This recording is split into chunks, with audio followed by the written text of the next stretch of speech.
Hello. Howdy. Welcome. Today we're continuing work on Emotes, set 2. I'm very excited and happy to continue these because the first stream we worked on this, we finished up these pretty quickly, and I'm very excited to see what these look like completed. Hopefully I will be finishing these up today, but if not, that's fine. I do love the journey of making art, and then just if I don't finish, then I don't finish. But let's just sit back, relax, and enjoy the art being made. How are y'all doing today? Today has been good. Alright. Should probably lower the opacity on that. There we go, and then line art. That'll be number 1.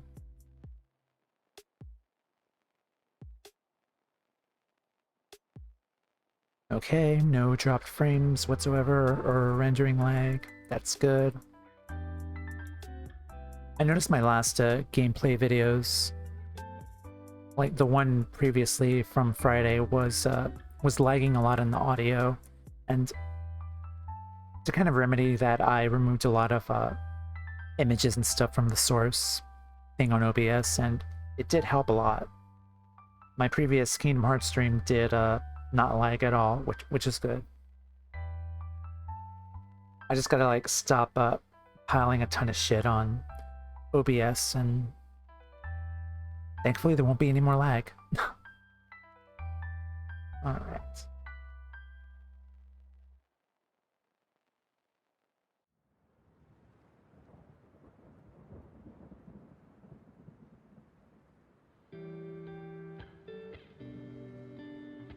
Unfortunately, I didn't have time really to change up the music for this because I was lazy, I guess, but I did notice this music gets pretty repetitive, but I don't want to waste time doing that. Yeah, in case you haven't noticed by now, I'm pretty lazy when it comes to that kind of thing.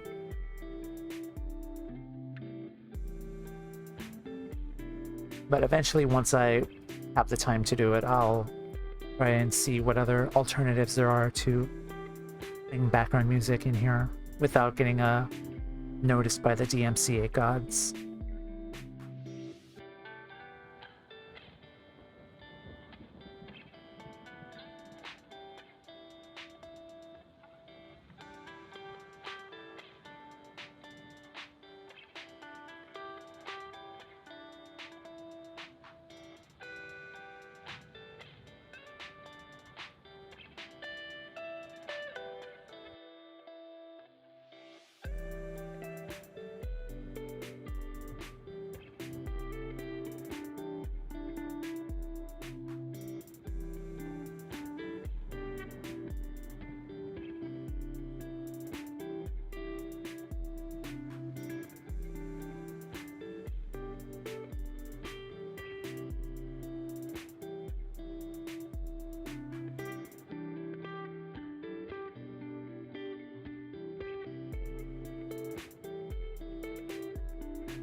So Nova, hello, welcome.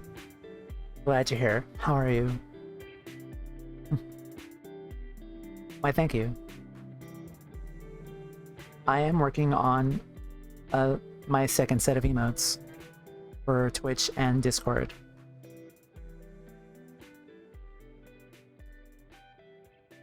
Yeah. I love how these are turning out. And hopefully I'll try to finish these today. Hopefully.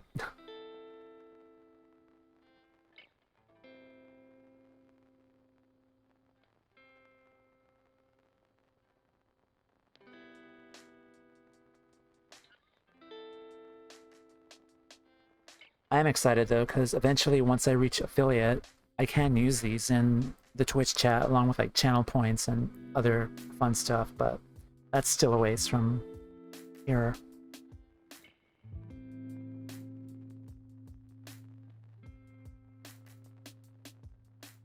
Also, I think Discord has a limit on how many emotes you can use, like 50, but that's fine.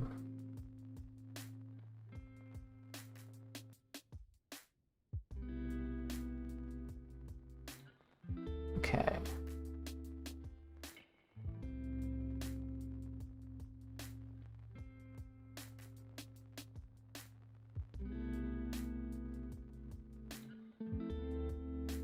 F indeed. And I made an emo for that too. F's in the chat.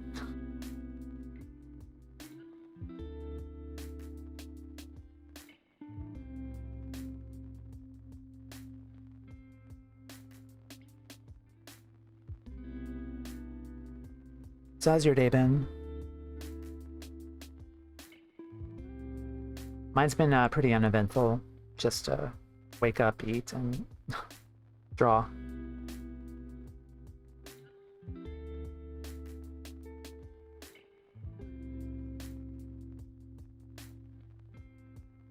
Okay, that'll do. First try.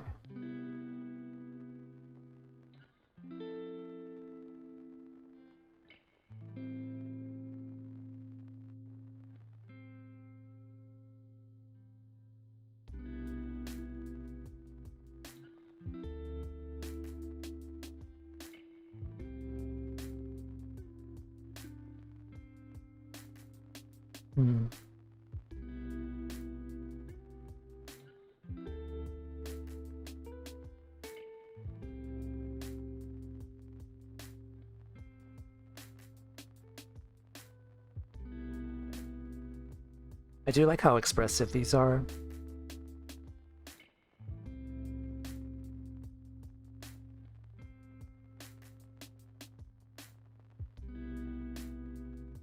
It's been going well. Ate some pizza and been relaxing from my burnout of doing like 2 icons yesterday. Which then I got to my third one, it burned me out because it's hard and pissed me off. Ah, I see. Yeah, art do be like that sometimes.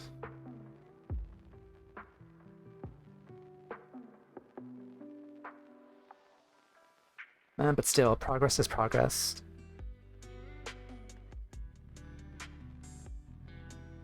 Like, you still did 2 icons, which is, it's still progress, which is good.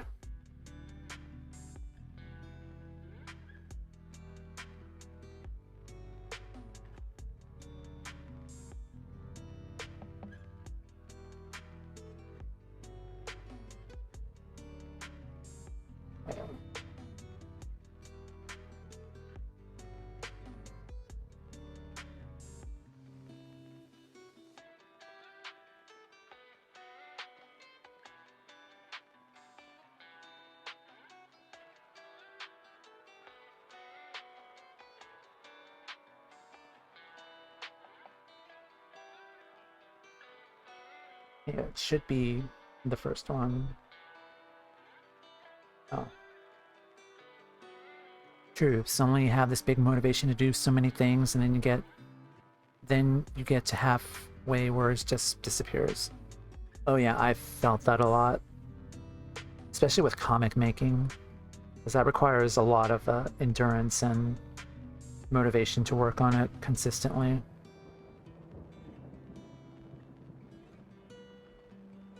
I could have finished up the first third of the current chapter of this comic I'm making, but I'm still slugging along, like with the last 5 pages of it. Like, I just want it done, but I don't have the energy really to put in a lot of hours for it, but yeah.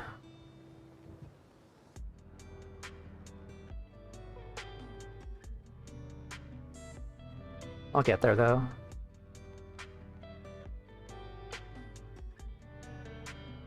Like art funk just comes and goes.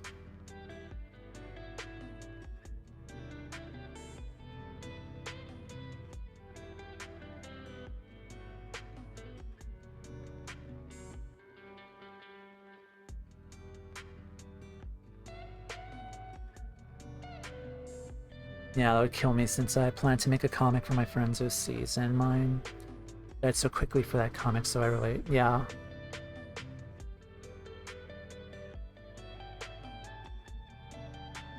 Red.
Okay, there we go.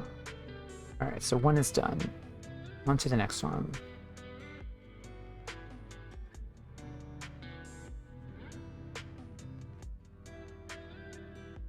Two.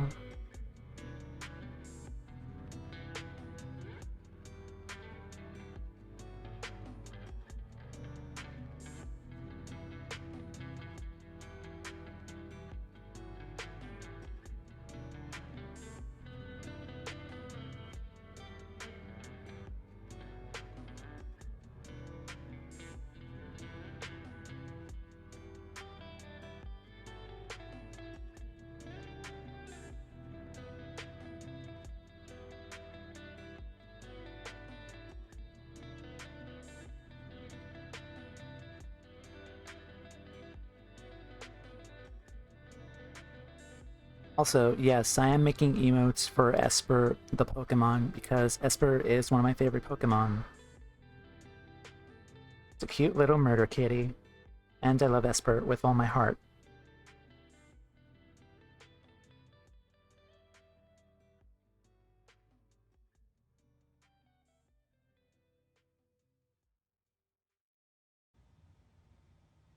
Oh, protect this little stoic, murderous-looking psychic kitty.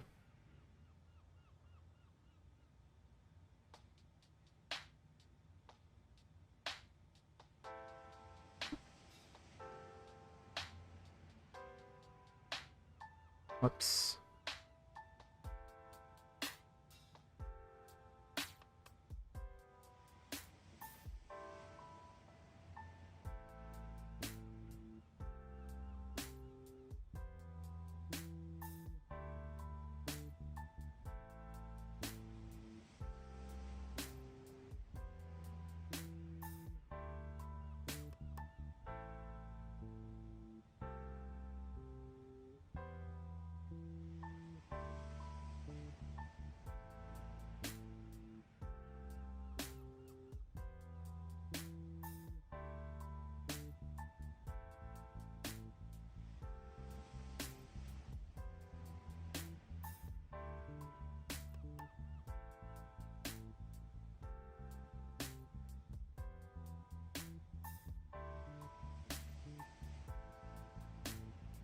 Should probably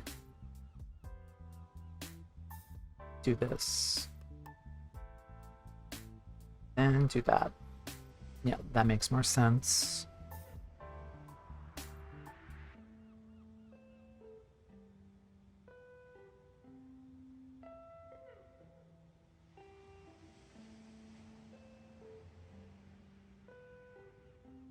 Then bring his ear more forward. Just like that.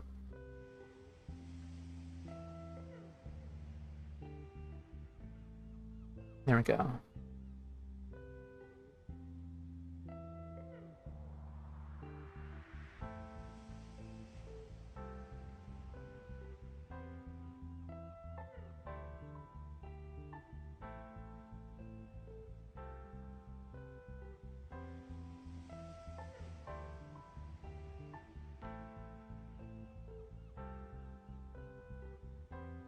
All right, that looks good.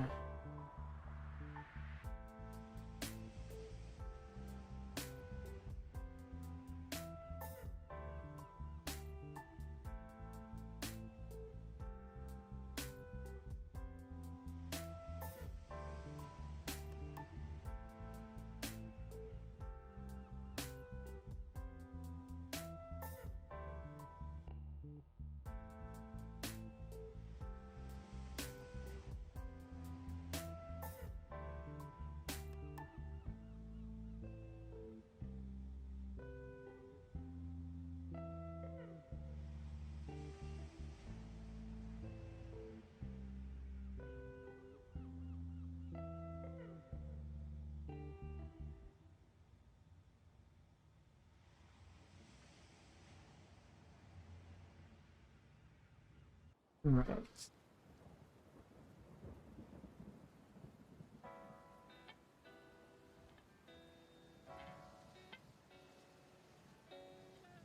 Whoops.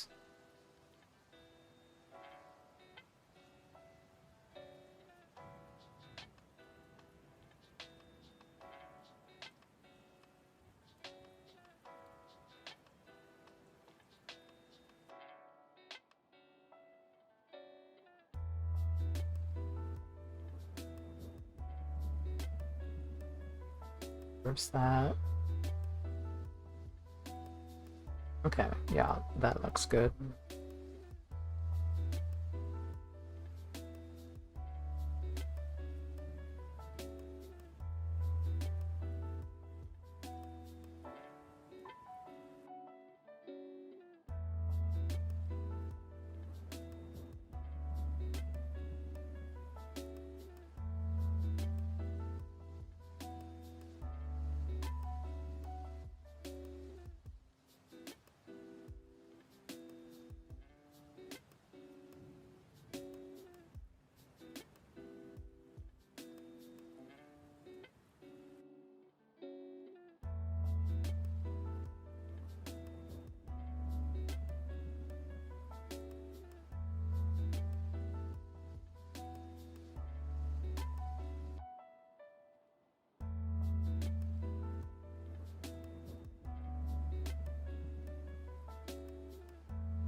Okay, I should probably move that a little more up.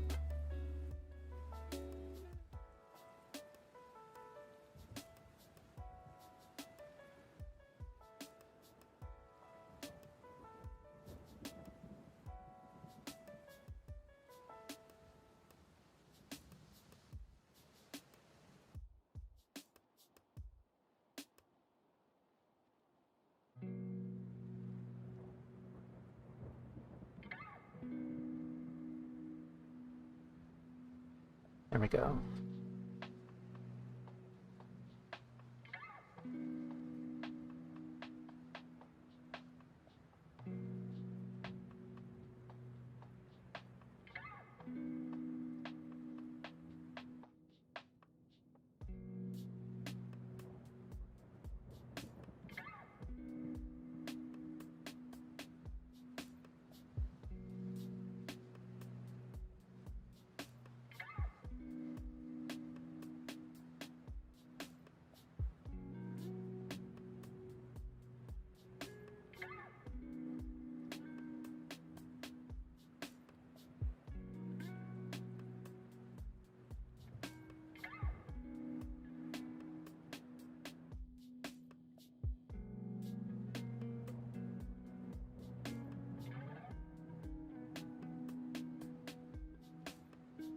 Let me make this more thicker.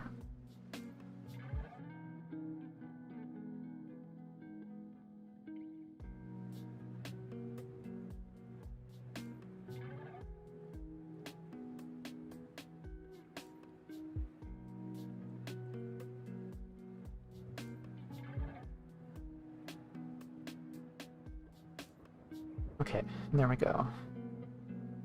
Guess a bit more thicker.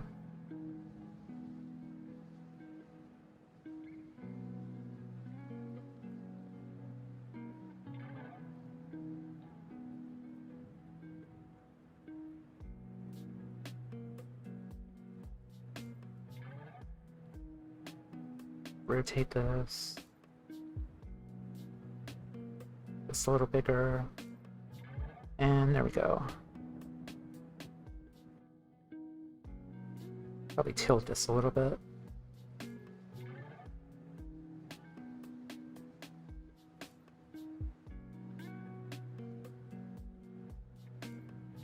All right, perfect.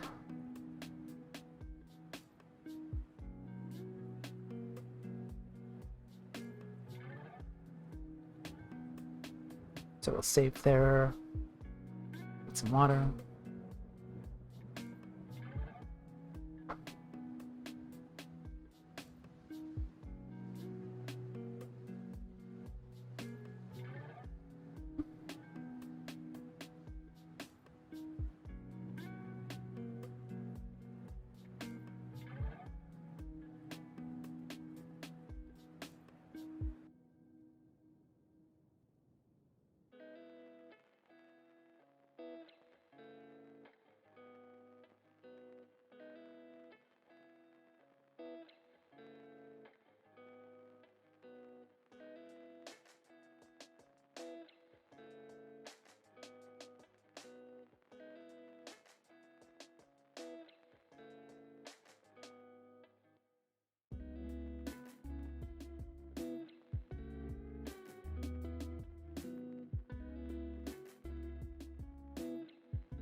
Do you like this red color?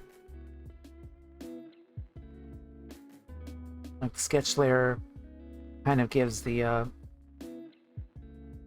shadowy look to it, like right here.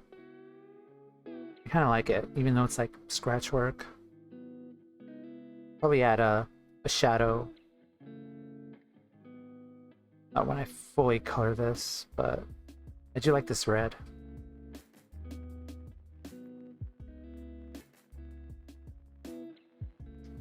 I should probably erase those.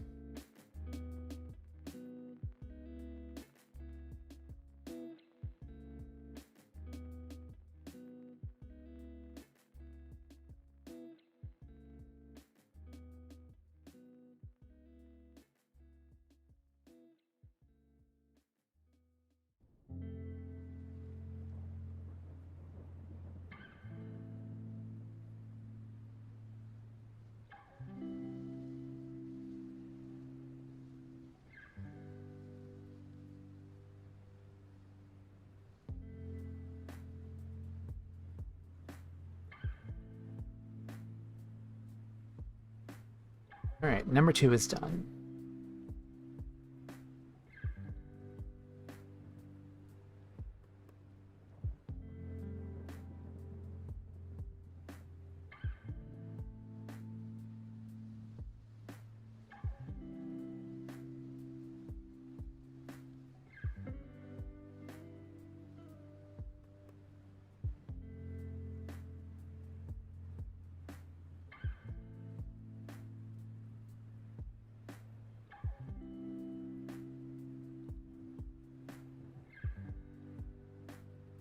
Okay, number 3 is...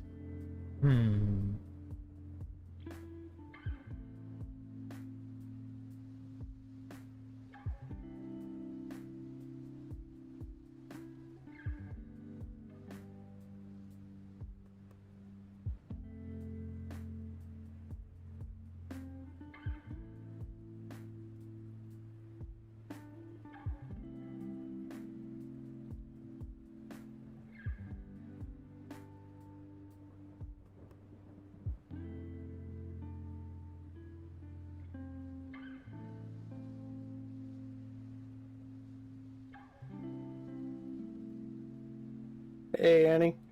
Oh my god, you scared the shit out of me, my dude. I tried to warn you, but... Holy shit. Let me... Hi. I'm sorry. I didn't see the notification. Jesus Christ. Try to Hi. keep you on your... Try to keep you on your game. Hi. Hello. How are you doing? I'm alright. How are you doing? I'm okay. Other than being scared now. Yeah. That's alright. I'm okay. Just hanging out, drawing. I'm making good progress. That's good. Yes. Are you watching what I'm doing, or? Yeah, I'm watching. Awesome. I've already started on the first 2 of these, so it's coming together. Progress is being made. That's good. Yep.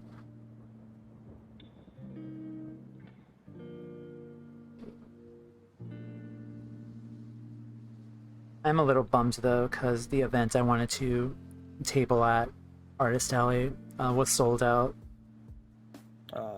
So like I have to search other places now for events. Yeah, that's rough. Yeah. It's kind of a good thing too, because I really need to take a break off of spending money. 'Cause I'm spending a Yeah. lot of money on all this stuff. Yeah, I feel that. So it's just nice just to like wind down and just work on other stuff.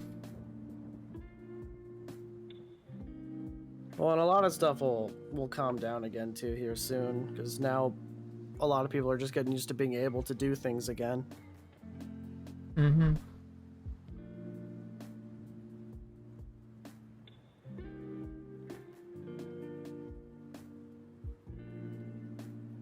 I still feel like I'm still confined to certain things.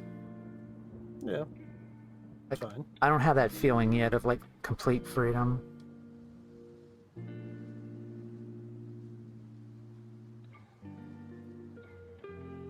But I'm still the only. Sorry. I'm the only person I know that still uses hand sanitizer. So. Oh, You know.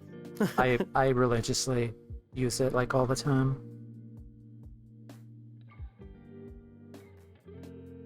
But there are people who stopped. There are people who stopped. Oh yeah.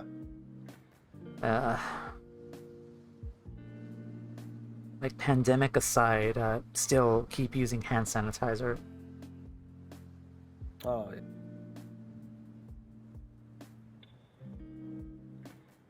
I mean, I used to bring it to conventions. Like, even before, you know, obviously COVID. Uh-huh. That is good. It wasn't used as much, but you know, I always brought it. That is good, at least. I mean, I assume it worked because me and my roommates never got seriously sick at a convention. Or sick at all, really. I think I only got sick like once, but that was like years and years ago. I got the flu afterwards. I was sick before a convention once, but I got better during it. Ah. That's a miracle. So odds are I probably wasn't that contagious for that day that I was still sick. Mm. And it was just like a cold thing. It wasn't anything like extreme.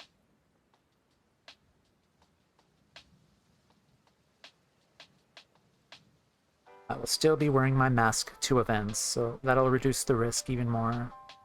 Yeah. Plus, it gives me an opportunity to kind of be stylized with the masks, kind of incorporate them into more like cosplay stuff or the look I want. I was actually thinking about that recently. I was like, what are we all supposed to do with all of our cool masks that we bought now? Just put a cute outfit on, or a badass outfit, or a cosplay or something.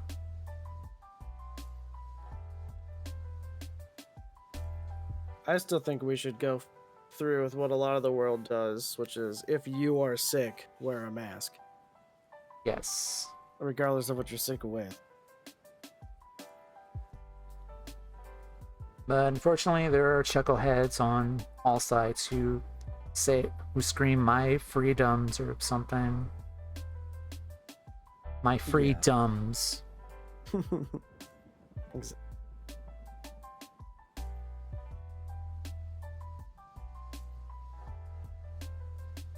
I missed that part in the Bill of Rights.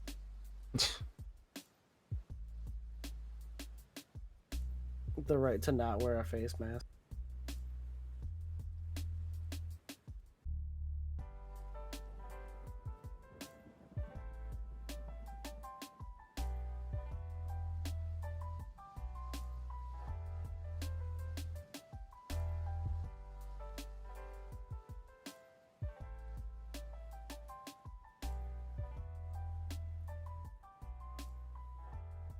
Actually, the Bill of Rights doesn't say anything about dress code. So the Bill of Rights and the Declaration of Independence and the Constitution, those are all one thing or different things, or I don't know, history.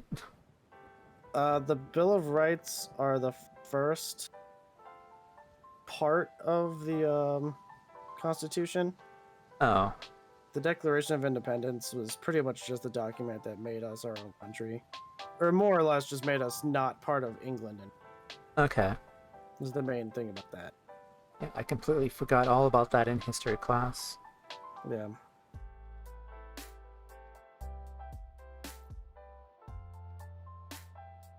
Yeah, the Bill of Rights are just like the first 10 amendments. Okay. Or they realize, like, oh yeah, people should have rights too.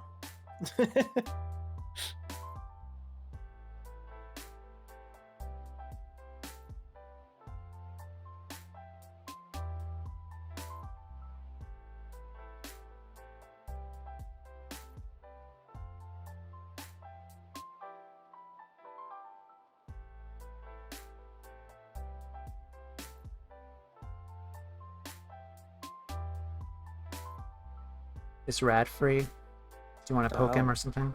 Yeah, I can ask him. Yeah.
Looks like he might stop by. Woot. That is good. The more the merrier.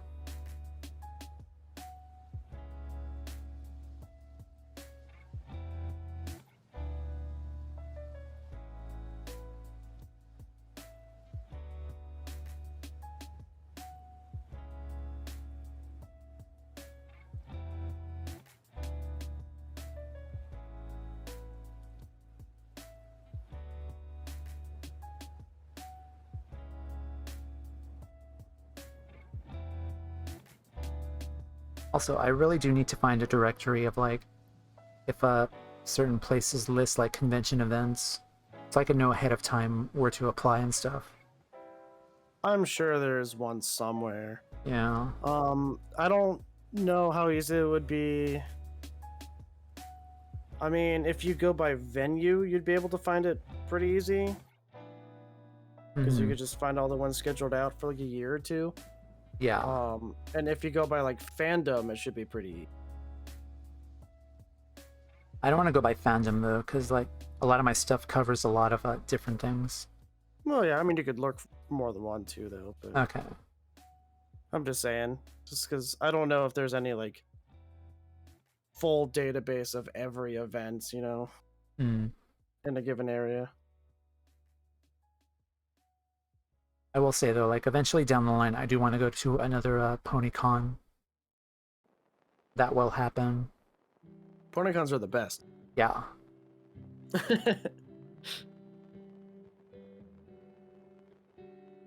it's it's a weird experience to go to a convention and be in a safe place. Mm-hmm.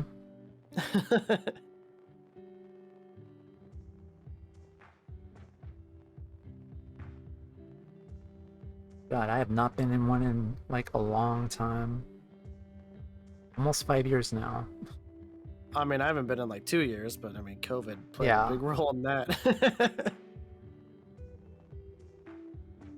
Right, right.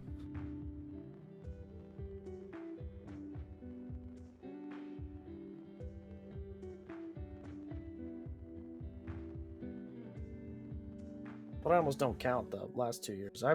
We still question some of our friends who are going to conventions now. Like even now feels a little safer to me, but like a couple months ago it was still kind of iffy. Mm-hmm. But I mean, I kind of still don't feel like it's safe really to go to a large event like that, but I guess it does depend on the size. Would probably yeah. factor into that. The one event I wanted to go to was like a 1 day event. Not that bad. And like I think it helps if there are ones where like at least like staff requirements are fully vaccinated, and then like event requirements are like masks and whatever.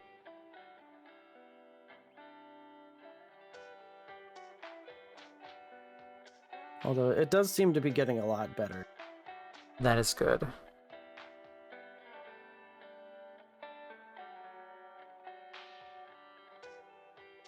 Like TruckCon this year, if I go at all, it's gonna be for like maybe a couple hours, right? Mm. Maybe overnight if I find someone to crash with. Because it, once again, sold out immediately. Yeah. But I blame Truck. They know. Yeah, that's another factor I have to figure out. Like events selling out, especially tables. I feel like it's easier to get a table at TruckCon than a room these days. I kind of see that.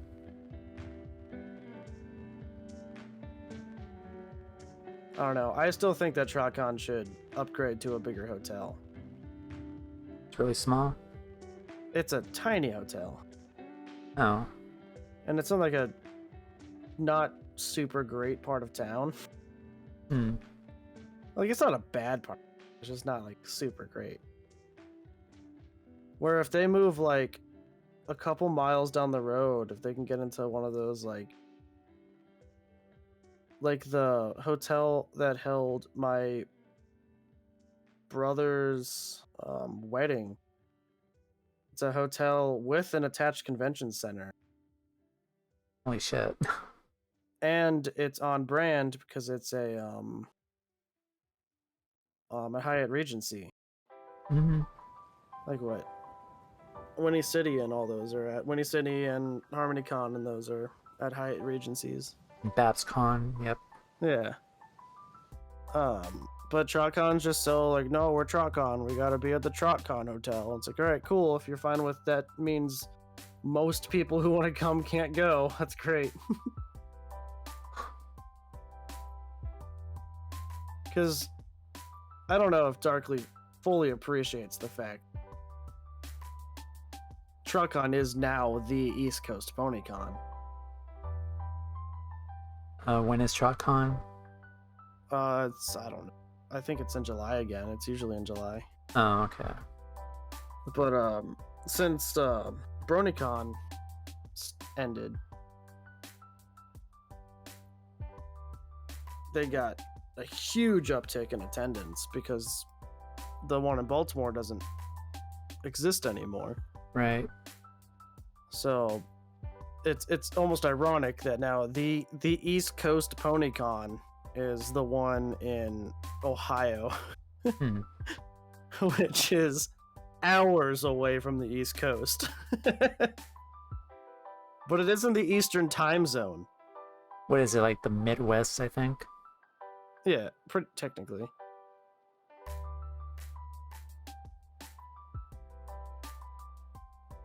Because it's in Columbus, Ohio.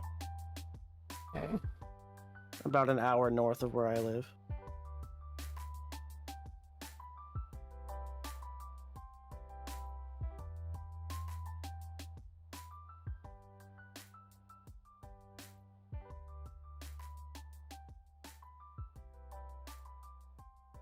But I guess I could understand, like, part of why they don't want to move the venue is because I think a lot of their perceived recognition for the convention is based off of the location.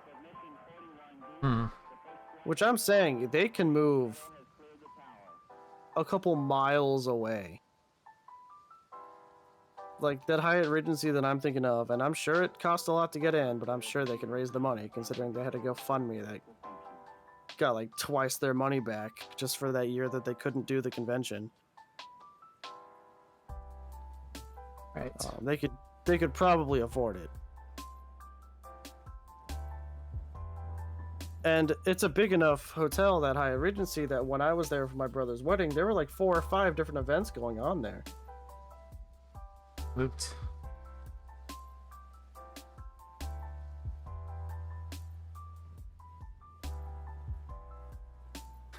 Yeah, that was the one with the anime convention that I guess had like just ended right before my brother's wedding.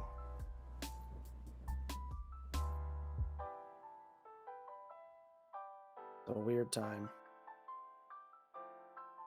Yep. But it'd still be in the same area. It's technically a little more downtown, but it's literally like you drive past it, at least from where I live, on the way to the TrotCon venue.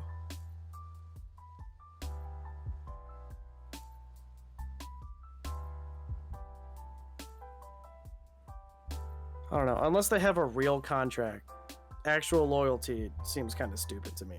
I don't know if that's just me, you know? Yep. Because it's a terrible hotel. The last one I was actually at, it was terrible because they were undergoing renovations in the middle of it, and it was like the hottest weekend ever in Ohio ever. I hate when they do that.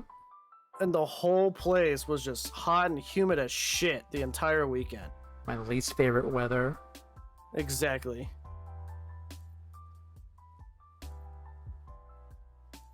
And it used the cheap, which are usually I like because they give you a lot of control, like the like in wall climate control units.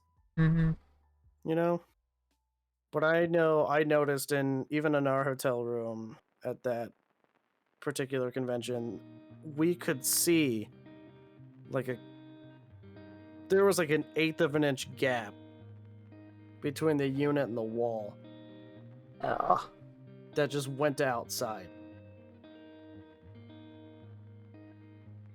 So like half of what the unit was doing was trying to just do away with the humid air that was coming in from right next to it. And we went up to visit our friends on a higher floor, and it was unbearable up there. Yikes. Like it was just bad. I don't know how people put up with that.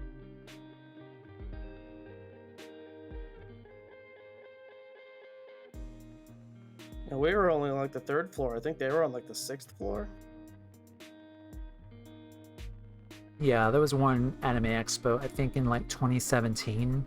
Like I just put on a cosplay and then I walked outside and it was really, really bad. It was like 109. Like not even 15 feet, I was sweating already. Yo, cosplayers and fursuiters, I don't know how you guys do it. They are really strong people. I swear. I need like a bucket of ice just to wear normal clothes in like normal summer weather. Like I'm not a furry, but I am a cosplayer in hobby, but still, like it was really, really bad. I do think like furries, like they could put like air ventilation stuff in. They can, yeah. Yeah. There's a lot of options. Yeah, they can get pretty creative with what they have and what they can do. I've considered ways to like build a fursuit, and I'm not even a furry either. Mm-hmm. But I've considered ways to build one, like a unicorn themed one. Yep. That has like full air circulation and like where I can like put my phone in the head so I can like watch videos on my phone if I get bored. You know, like shit like that. Like really do it up. Like a VR headset or something. I could do that too, I guess.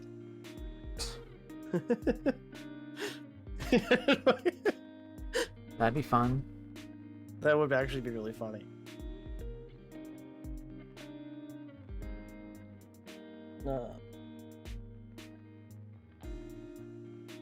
Or like just pull up a reference material, so like everyone's names on your phone or whatever. Hmm. So you can just be like, oh yeah, I know you. You're. It's almost like the Terminator, like scanning people. Like Oops. Like a full-on document shit Google Doc. Yeah. It's like a document called Known Bronies. I just pull it from the FBI. I'm sure they have one.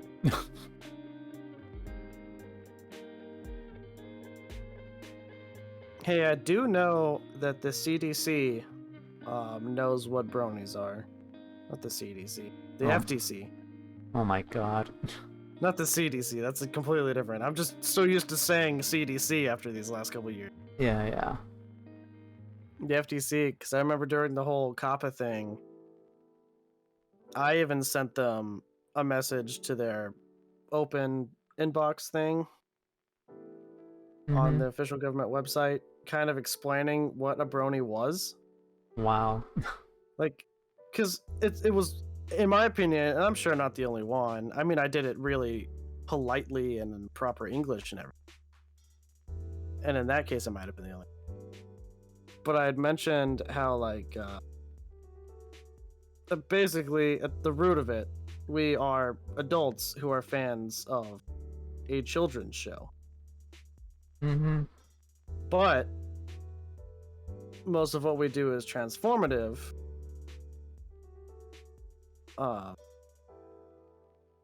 And like it, I don't know. I don't remember exactly what I said, but then it was interesting because one of the YouTubers, some Roblox YouTuber that I was watching for a while, not because of Roblox, but because he was really active in it, actually got to go out and talk to them in DC. When was their response? Well, and they had mentioned how in their thing, they had even said that they're aware of these different communities. They know what bronies are. You know, and I still can't help but think that that has to have been at least partially because of my message. Hmm. Because it's easy to go full watchdog mom, right? And be like, oh, these people are taking advantage of our children, right? Yep. But in reality, the actual fandom wants nothing to do with your children at all. In fact, if you could keep your children away from us, we'd be very happy. Yeah. So I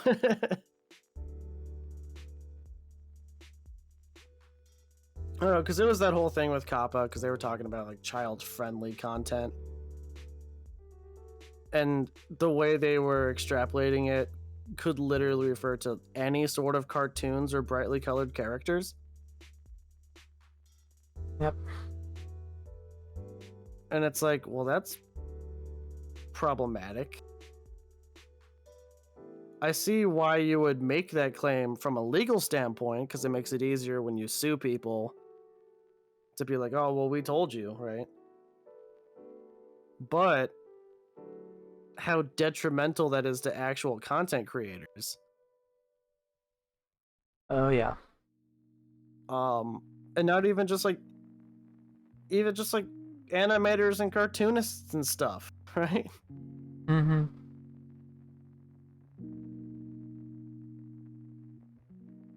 Because it's like, nope, adults aren't allowed to like cartoons. I know this because I am a rich government employee with a wife and kids who wears a full suit every day to work. So I know exactly what people like. I wear a full suit and I carry a briefcase. Business, business, business. Exactly. I am an adult. Exactly. Pretty much, though. That's the point. Gonna be business, my businessing business, business. And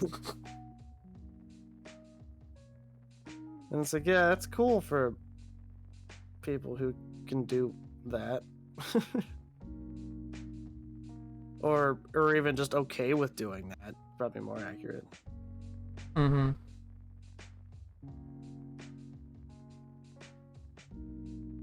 I just hate how they infantilize like animation and children's shows in general. Like children's shows can be intelligent and all that stuff. Like, well, it's interesting. Sorry, I didn't mean to interrupt you. Go on. Like my favorite show right now is The Owl House. Like it's very like transformative. It's very good and has a lot of good ideals and messages in it. And Disney fucking canceled it, and then Netflix right now is canceling a lot of animation productions, even though they haven't been released yet, which also kind of pisses me off. Apparently, these days, when Disney cancels something, it probably means that it was actually good. Probably, yeah. Also Netflix too, probably. Well, Netflix, yeah, kind of. Well, Netflix is kind of tricky because it's hit or miss with Netflix because they kind of just greenlight everything and just see what sticks anyway. Like that's their business model. Mm-hmm. That's why they actually. It's funny because people report like losses with Netflix being responsible for a lot of these cutbacks, but they can't be because Netflix has reported losses every year since they were founded. Yep. The only reason that they're still around is because their model is sustainable. It's not necessarily profitable. So it's a safe investment. It doesn't mean it's a profitable one. But then they put out some bangers. I'm just really mad right now because a lot of productions and stuff have canceled, especially animated programs. Like Lauren Faust's Toil and Trouble was recently canceled. It was in production and they canceled that one too. Yeah, it's what I was gonna say when I tried to interrupt you earlier is that it's kind of strange because that's mostly an American concept, is that cartoons are for kids. Then you have like shitty shows like the Oscars, the award shows that no one gives a damn about, kind of infantizing like animation too in their categories. Yeah. Well, it's because it's like you go to like Japan, anime is like most of their programming. Yep. Is it? Like, yeah, like certain animes are like their soap operas. Hi, Rad and Ultra. Welcome. That one makes sense. Yep. Whereas Look, here as a- we're like, oh no, it's cartoons, so it's for kids, Look, as a kid, and that doesn't exist in like the rest of the world. there was Only... only as a kid there was only one award to care about was Kids' Choice Awards. Oh yeah, yes. As a kid, that was until SpongeBob fucking year. Until SpongeBob won every category. Well, to be fair, the Kids' Choice Awards also picked Drake Bell a lot, but I guess oh fuck, that's Oh true. god. Sorry, I was never mind. No, I have to say it now. Nowadays, there's only one. This is a four-star. joke. It turns out that Drake Bell was trying very hard to be the Kids' Choice all along. So Oh, look at that. Nowadays, there's only one way to care for is Game Awards. Not for the awards, for the trailers. Oh yeah. You got fucking Sephiroth and Smash, okay? Kind of like the Super Bowl for like the commercials. But it's like and I still think the Yeah. second best animation behind actual Japanese like anime is French animation. oh yeah. There's a lot of good programs for French animation. And even Really? their kid stuff isn't afraid to tackle adult themes. Uh-huh. I think Miraculous Ladybug and Totally Spies were French productions. Yes, totally. Mhm. Yeah. Totally Spies as well as Totally Yoko. Yeah, And yeah. Avatar: The Last Airbender. I was gonna say, well, what do we mean by adult themes? Because, like, I think especially lately, like in the last 10 years, a lot of American animation has tried to be a little bit more grown up with some of the things it talks about. But usually it's about, like, social problems and, existential dread and maybe some queer stuff. I think Totally Spies had adult themes in the sense that it was a lot of fetish fuel. Well, Code Lyoko dealt with everything you just mentioned. Did it? It's been a while since I've seen Code Lyoko. I tried rewatching it recently and I couldn't get into it again just because as we've mentioned in a previous stream, the CGI style isn't my favorite. Yeah. It I has think- a banging theme song. That's what I can think say. nostalgia could carry me through it, but I literally watched that show when I was in elementary school. I never got into that show. Because of this, like, okay, well, it's It was like Tron. half 2D, half 2D, half CGI is what I described. Well, yeah, it's when they were in the Tron universe that they were in 3D. Yeah. Yeah. I can only compare it to Tron. That's the most accurate or maybe the Matrix. I You know? guess that makes sense. It's been far too long since I've seen that show anyway, so. I That's lost my mind when they brought the girl from the game out into real life. Yes, I remember that. Oh, that I do remember. I lost my mind because I was just like, and I was a child even. It's just like the idea of like a video game character like becoming real. Yeah. It was like Give me 1 second. insane.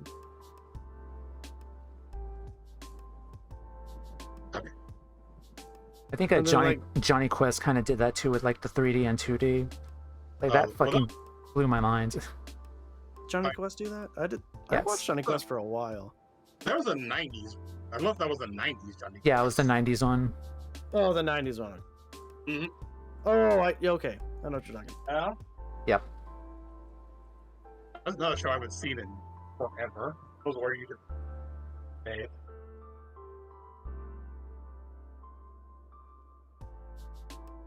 Yeah, I mean, and like, there's a reason, like we said the other time too, combining different styles can be really cool. Mm-hmm. As long as you like know what you're doing and have like artists who understand each part working on their respective parts, right? Yeah. Yeah, going back to that, like I do like that a lot of recent shows like are tackling like adult issues, but it's just the damn corporations like Netflix and Disney keep canceling these shows because these stories are really good and they really should be out in the public. You know what I learned recently in my deep dive of Elder Scrolls lore? What? there is one confirmed example, like one confirmed same-sex couple in Skyrim, Nice. and it's in one of the DLCs, and they're both dead before you meet them. Oh wow. You just learn through like notes and like context clues that they were actually a confirmed same-sex couple. Hmm. And it's like, well, Bethesda, you tried, I guess. That's your fire. They hint at more, but it was the one like confirmed one.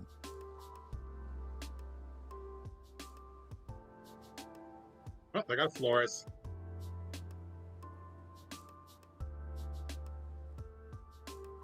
Like, it might have been canceled, but I cannot sing the praises enough for the Owl House and what it's doing right now. It is really, really fucking good. Are they putting out new stuff now?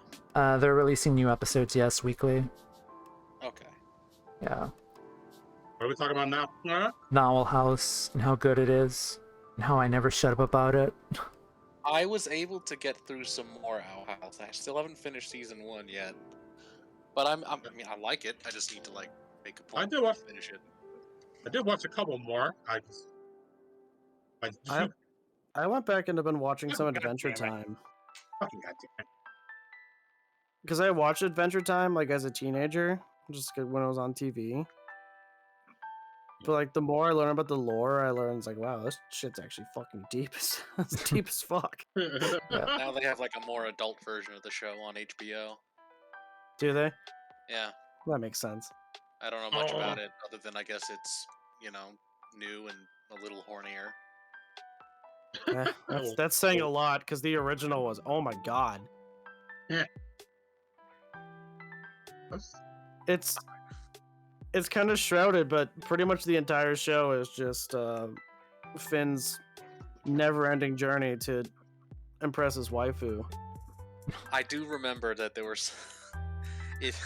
And two of his waifus ended up together, so I never watched much Adventure Time, but I do remember seeing a couple episodes and also hearing just people who did really enjoy the show, who had watched it, basically confirm this for me, that in the long run, it's a show about Finn, like growing up and learning to be like like an adult, like in the sexual sense even. Mm-hmm. Well, you know what's interesting about it is for most of it, Finn is a terrible person, right? Yes.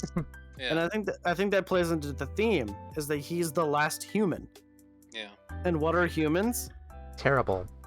Terrible people. Yeah. So I think that was part of the meta narrative of the show all along. Like, everyone is terrible.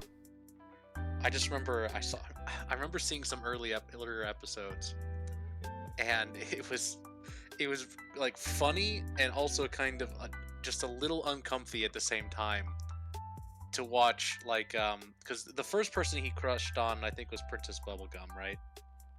Off and on for the entire series, yeah. Yeah, and I distinctly recall like their dynamic was meant to be a little bit like, you know, she was a few years older than him. Like she was like on the cusp of adulthood and he was still kind of a kid, right?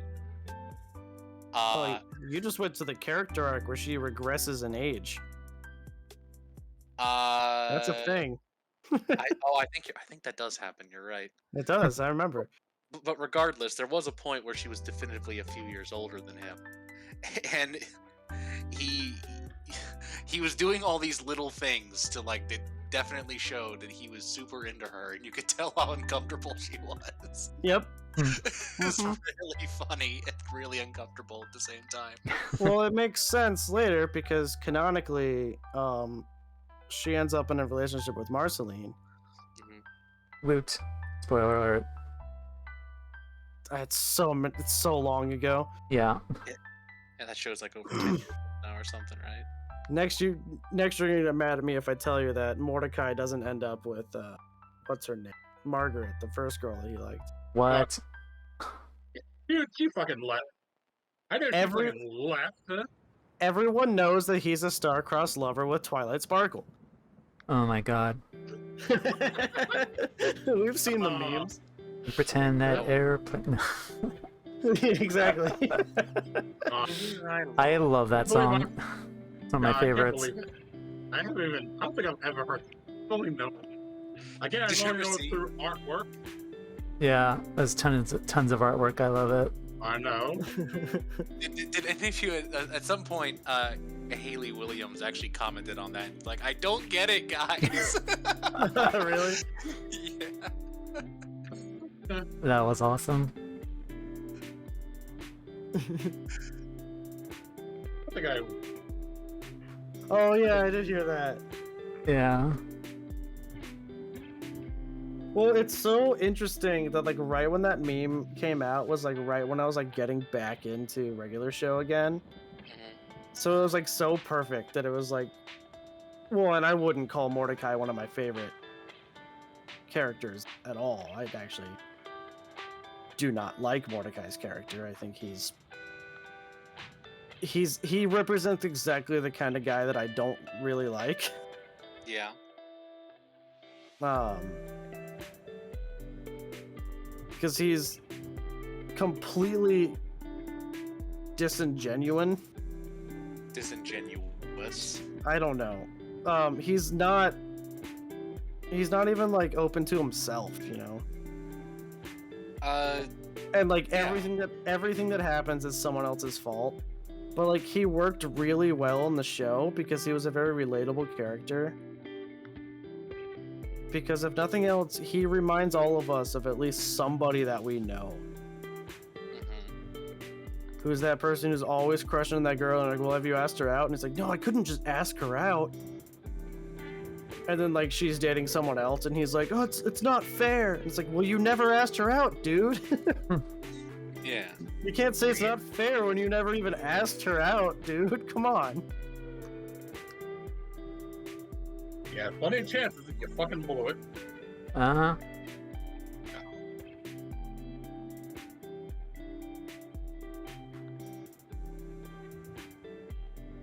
And like that one's an interesting one because they always presented Margaret to actually be pretty cool too. But she was like the villain for Mordecai because it's like, oh no, I can't just like tell her that I like her. It's like, you could try.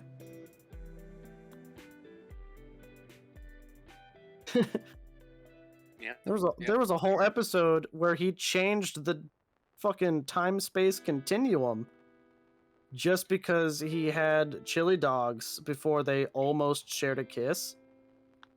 Oh my god. And he ended up psyching out over it so much that he changed history to the point where they never even almost had that first kiss.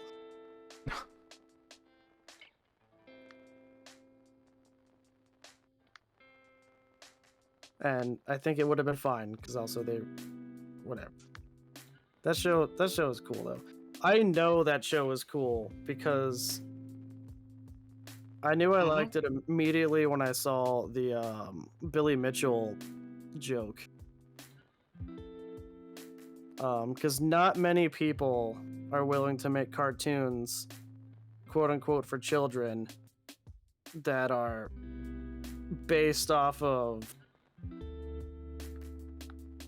80s controversy over fake Donkey Kong world records. Yeah. Yes. Oh, And plus, There's I would the Billy assume, Mac I know you're talking about. yeah, I would assume like kids are more intelligent now, like compared to like back then, because like they have like digital devices, they can like look up stuff and learn more stuff aside from school. So like, don't treat Well, kids like true. complete idiots. I mean, But like an 80s reference to like a gaming cheater. Granted, nowadays they have more reference because like Carl Jobst has been sued by him just by reporting on his history. Did you know we're further from the 80s than the 80s were from the 50s? Yeah, isn't that weird? stop making me feel old. Yeah. That's Well, crazy. and speaking of feeling old, if you want to watch more regular show, just watch Close Enough on HBO. It's regular show for people who are over 30. Oh, is it close enough? Yeah. What's that show about? Well, I kind of just said a little bit. Basically it's the same dude, J.G. Quintel, same style, very much the same kind of humor. But you know, it's about a young couple with their small child, and you know, it's about being An adult? yeah, basically. It's about Well, being you an know, adult. the original pitch to Viacom, by them about what regular show was originally supposed to be, right? What? It was supposed to be almost like Clerks, Okay. about these two dudes in their 20s who worked at a gas station and did a whole bunch of acid, Yeah, I could see that. and it like became that, but at a park, and they're anthropomorphic animals. Yeah. Because most episodes still include the acid trip moment, Wow. but they don't actually do acid, right? Mm-hmm. In the Because show. kids. Exactly. And I have to remind everyone every time that the character who was supposed to be their drug dealer was Skips, who Yep. was voiced by Mark Hamill. Yeah, Mark Hamill's a cool guy. He's done It's some like- good stuff. Several 100-year-old Yeti man who worked at the park. It's Mark Hamill.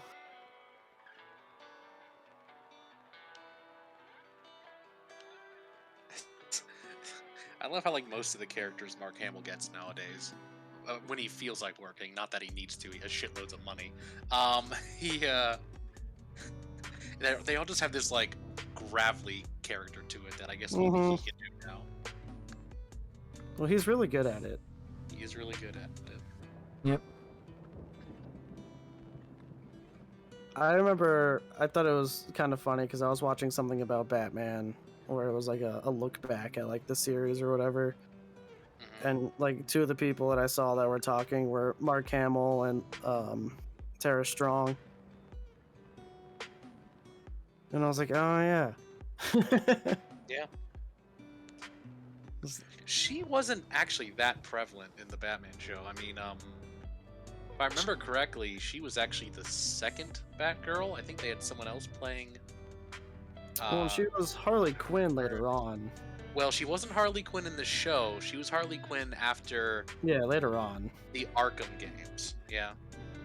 Yeah. By that point, like they'd definitely been looking around to get like the original VAs from the animated series for the Arkham games. They managed to snag Kevin Conroy and Mark Hamill, which is fucking great. That's really good. But Arlene Sorkin was the one who did Harley Quinn at first, and they couldn't get her. She had more or less retired from acting, so they got Tara to do it because Tara is up for almost anything, and Much. That's true. Yeah. she did it. I don't hate, like I don't dislike Harley's, rather Tara's Harley. It's fine. She definitely leaned a little bit harder into the how do I put it? Somewhat Lolita-esque aspects of Harley Quinn with the way she does it. I wasn't And sure how I would put it either, but yeah, exactly. Arlene's portrayal, it's like she was definitely had that kind of, she had a sort of childish aura about her, but like she sounded like an adult. But it was more that she was just really like fun-loving and whimsical, right? As opposed to Tara's, which was like stunted Childish. Yes. Like Yeah, I mean, yeah, she, one way or another, your Harley Quinn has to be like kind of unhinged and wacky, but Wasn't she like a doctor too? she used to be a psychiatrist. Yeah, Yeah. indeed. that's the one thing that movie got right. The original Suicide Squad. Yeah, well, they actually had another movie with Harley Quinn that was better. The Birds of Prey. That one was actually pretty good. That was later though. Yeah, it had Obi-Wan Kenobi as the Black Mask. Ewan McGregor? Oh, really? I Oh, still haven't seen most of those DC things because I don't have the services that they're on. Right now, it's just HBO. That's like almost all of it is. Yeah, I don't. Do I have HBO? I don't think so. We used to, because my brother used to watch Game of Thrones.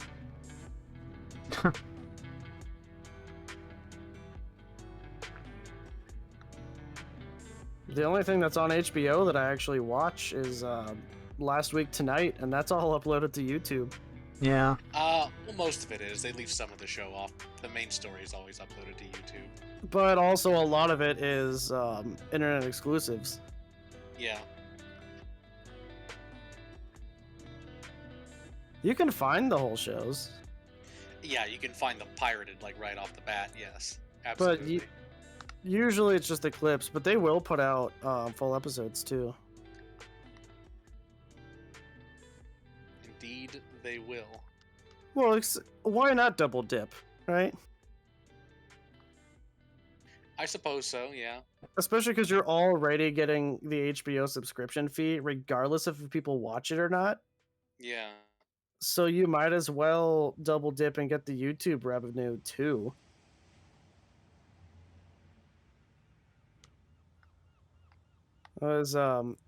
I watched one of Jimmy Carr's stand-up specials, and it ended with him coming on screen. He's like, "Oh, thank you so much for watching. I'm told that I make money from these. I'm not sure how exactly, but thank you anyway."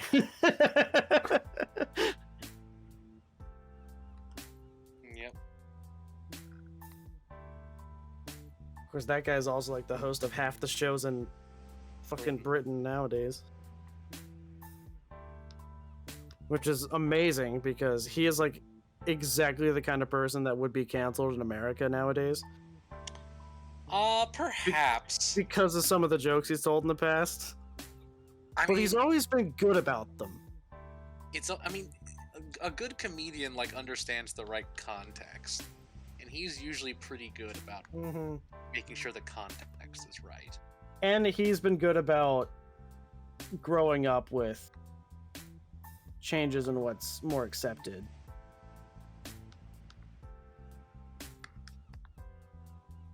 Which has been the death of several other comedians, like Daniel Tosh, for example. That's a name I haven't I heard in a actually- while. I don't Exactly. know what's going on with Tosh right now, to be honest. He pretty much buried himself. He made enough money. He has enough money. He can just fuck off forever if he wants to. Yeah. I don't think Tosh ever did anything to get himself in that much trouble. Well, he did one thing, but he apologized for it. Yeah, it's the one thing that I know I can't say on stream. Oh, Yeah. okay.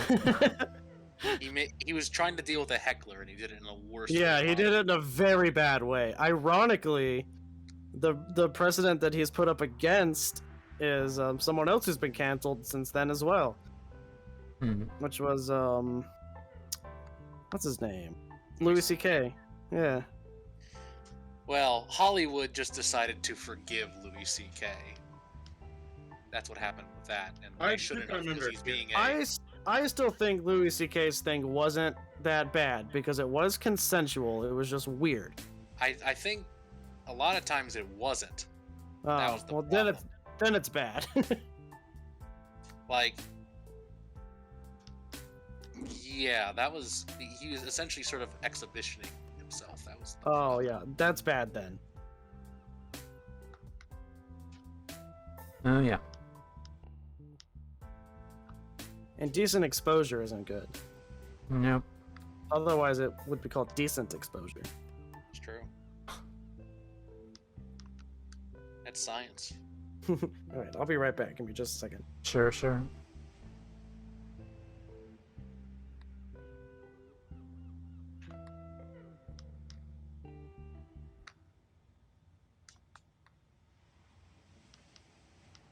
I'm getting these done pretty quickly, which I'm glad.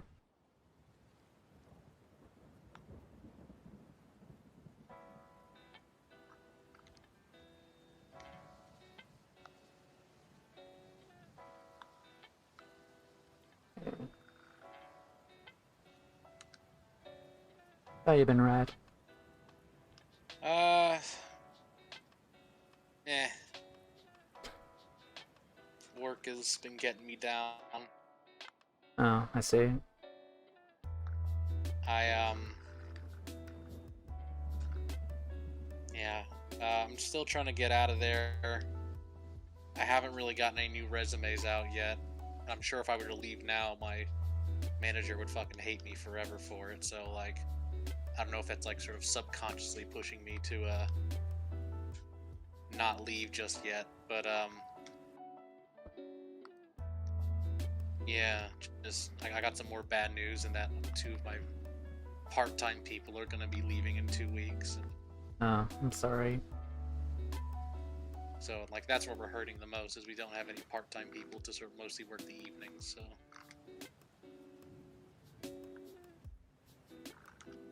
Alright, I'm back.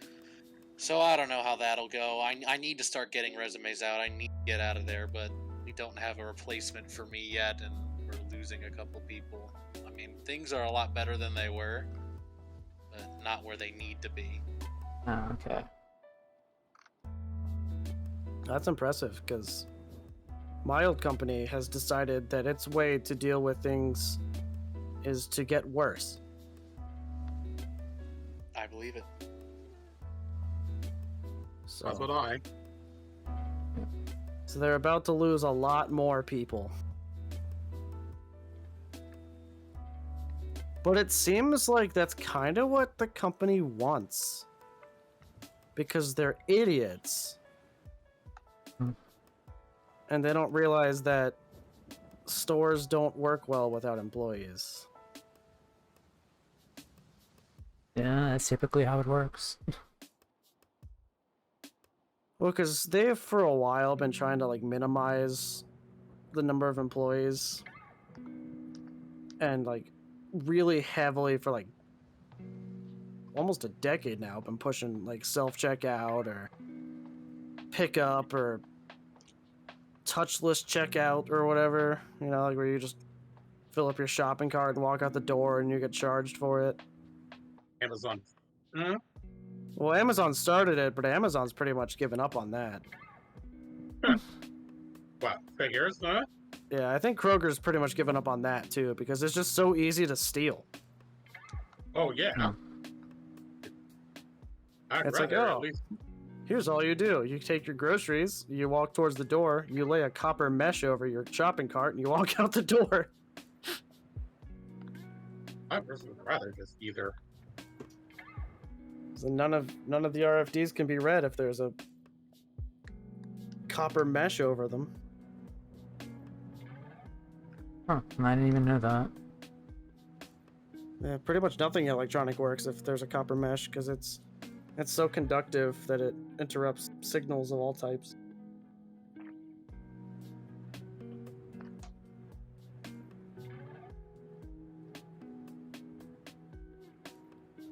Like, it doesn't block it, it just like scrambles it.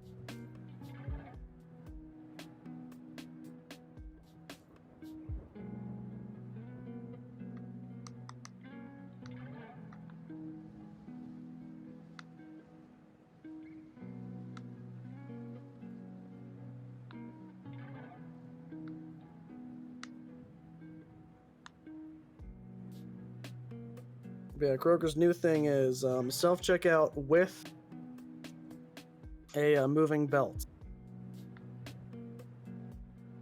Oh, So it's pretty much just like the normal checkout, except you still just do it all yourself.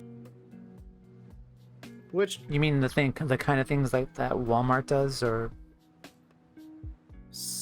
very similar, yeah. okay?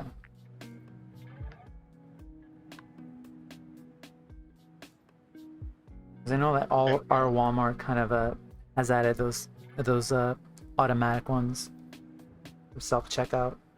Because like the self-checkout's one thing, right? But usually you have like the little like wheel or like a couple bags you can put things in. Yep. Mm-hmm. What they're doing is you can scan your own item and then put it on a moving conveyor belt. So then it moves down to the end, and then you go down to the end and put it in bags. I mean, I don't Cool. I don't think it's I a don't know. terrible idea, I don't know. but it's I mean, also it's also a little bit of a terrible idea for various yeah, reasons. I'm the person who just prefers using regular stuff. Well, the main thing is the point where self-checkout falls apart immediately is when it comes to the idea of age-restricted item purchases. True. Because I know Because then you still need someone to come over and approve it. Or in my case, in the grocery store, like I have to fucking wait, and the machine will have to like call someone every single time I want to buy something. Well, oh, you mean like a person says, please wait, help is on the way. Help is on the way. Yep. Fucking Help is on the hell. way. I go Help is grocery on the shopping way. every month, and like clockwork, Plus- it always happens. Help is on the way. I get a problem I run into a lot is I'll go faster than the machine because, you know, due to years of experience, I tend to be pretty good at scanning and bagging items. And I'll always get the, please make sure you've scanned every item before placing it in your bag. And then I just pick up the last item and then put it back down again, and it goes on. It's like, yeah, your sensors even know I did it right. Your programming is just so messed up that it doesn't realize. You see, at least with Target, if you scan something, you don't have to put it in the area, the bag. You can just like, hey, I'll just put it in my own bag. I scanned it. Yeah. Yeah, it depends on the place and how much you do it, like within one order. And like, and the food less near me, like they do all this stuff about people killing shit against like in a very area. So, Yeah. you blame non-thing. Because I mean, even at our store, you could be like, I'm using my own bags, and then just like put a box of noodles in the checkout. And it'd be like, all right, weight recognized, your bag is there. And you're like, yeah, I just stole $1 worth of dry pasta. You know, but still, you could do that, and over time that would add up. True. That's how we beat the system. Yeah, I hate when self-checkouts do that. We have to call someone for that. Like, I'm not dressed up well enough to meet with people, to interact with a person working. Like, I just want to get my shit and leave. Like, why do you do this every single time? One of my more local Kroger stores, it's gotten a lot better, but it used to be like when you'd go through the self-checkout, the attendant half the time wasn't even there. And it would just be like, help is on the way. Help is on the way. Yep. Help is on the way. And you're like looking around like, what the fuck? And then there's like no one there in that aisle to help you. Well, I have had times at that store where I walked up to the customer service desk and I was like, hey, so can someone like approve me so I can get on with my day? Yeah. They've gotten a lot better at that place though, son. And part of that's probably because the company changes policies a decent amount too, but also just because, like, come on, guys. Like, the idea is, yeah, none of us want to have to talk to people, but like sometimes you do, like when you need your ID check. Yeah.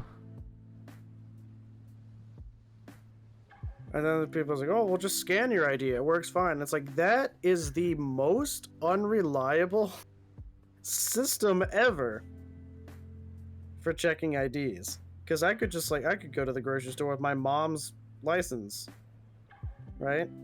And just buy whatever I want, right? Oops. I mean, I'm old enough myself, but, like, if I was, like, a kid, I could just do that. If all you had to do was scan a valid license. Oops.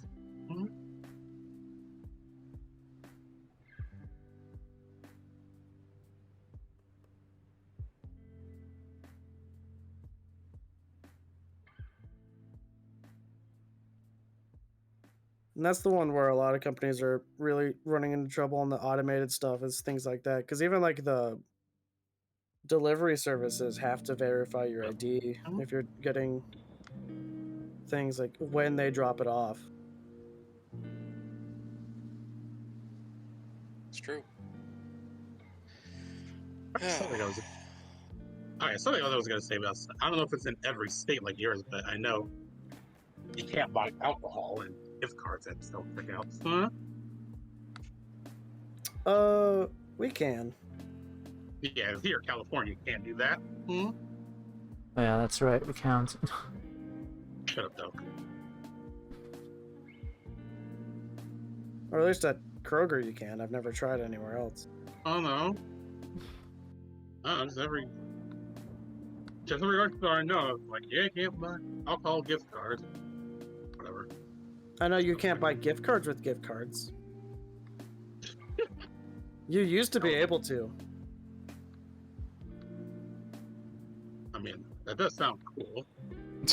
People used to print fuel points for gas by buying gift cards with gift cards. Yeah, I can see that. The other way they changed the system was so that you only got fuel points with your gift card when you used your gift card.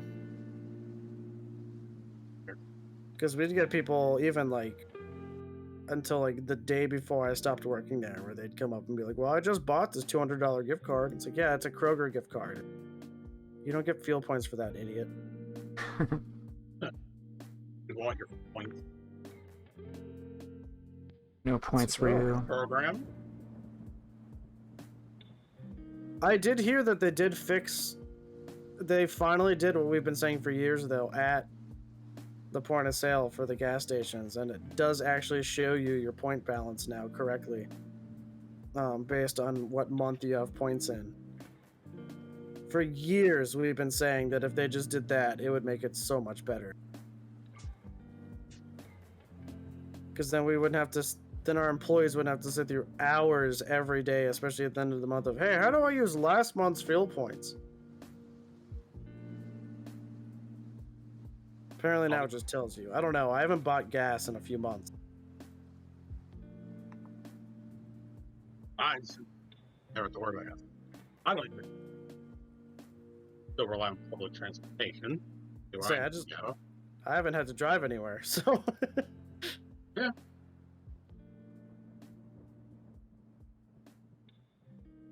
Oh yeah. Did you exercise your civic duty today, Colt? Wasn't it election day again? No, it was primary. Oh, I never vote the primary. You should. You probably should. It doesn't work here though, because when you vote in the primaries here, then you actually have to choose a party. Yeah, you do. I've gone this long independent, thank you very much. You're not registered with that party. You are. I don't think you are. If you recall, a while ago when I found you and Gordon easily with a Google search and found your registered party and your home address. Yeah. Because it's public knowledge. Or public information. Yep. I'm still not registered to a party.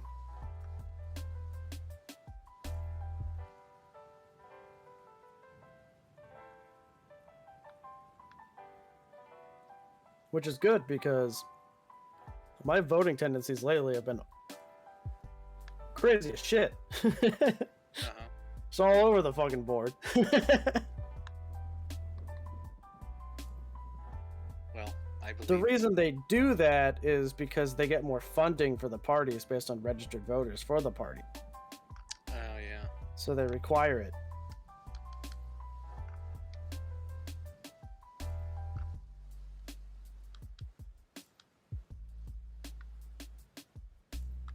And also, no, I didn't even know. I don't care if I'm finding nerd. We are back to, our place of voting is back to your place of work, though. Funny enough, mine isn't. Yeah, they changed it back, because they had changed it to, what was being called Sinclair South, right? Yeah. During COVID, but now it's back to where you Because you work. see, that's actually me being stupid today. I thought that my polling place would be at my workplace at St. Leonard's. Nope. Based on where you live, not where you work. Yep. And well, I live really close to there anyway, Oh. so I thought it would be still there for me. But I was wrong. And I get there and like, oh, they say, oh, well, you need to go to Sinclair. And I'm like, really? And my first thought was, Sinclair. In Dayton. North? Yeah, actual Sinclair proper. Yeah. And I said, well, that doesn't make any sense. But I guess I voted there last time, so. Yeah, Sinclair South. And so I drove up to That Dayton. church. Found nothing there. Actually checked. It's like, oh, I need to go literally back where I came from. Just waste about, I like that needs to be the catchphrase for Dayton. As I drove all the way to Dayton and found nothing there. Yeah. Pretty much.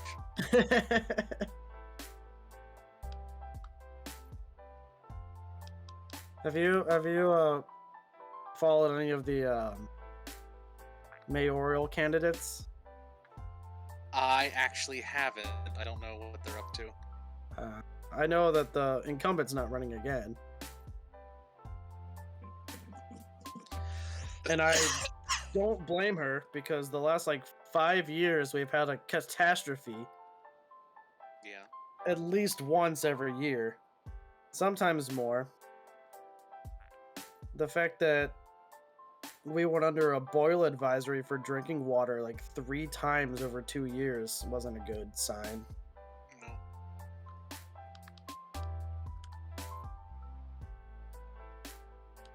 Yeah. Oh man. Yeah, and she had to be there for the shooting too.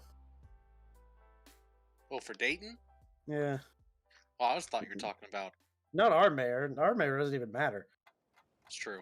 I imagine it's still Mark. Yeah. It used to be our old mayor used to actually live across the street from me. Not literally, but in the cul-de-sac across the main, a minute away, right? Yeah. And that was kind of cool, just because it's oh yeah, the mayor literally is my neighbor, right? Think of all the influence you can peddle. That's fun. Think of all the eggs I could throw at her house. The new guy, I don't know where he lives. Or even, I assume it's still him. Fucking There we John go. Oliver had a little feature on the LA County Sheriff. Oh boy, that guy. Yeah, apparently he's a fucking wacko. Yep, he is. Oh, now I know what you're talking about. Huh? Good Yeah. John. Never watched him. So. I got Michael. Was it Michael? Or was it Gordon? It was one of them. No, it was Gordon. Gordon about the police interrogation thing, and they had the clip of Pinkie Pie. Oh yeah. 2 clips What? actually of Pinkie Pie. Yeah, John Oliver had 2 clips of Pinkie Pie for one of his segments. Oh my god. And the best part was that it actually perfectly illustrated the point. Yeah. What this means though is at least one person on John Oliver's staff is a brony. One of Because the it writers. even went as far as having Spike be like, just tell me what you want me to say and I'll say it. He's like, yes, see, that's the problem. It's like, that's the problem. Yeah.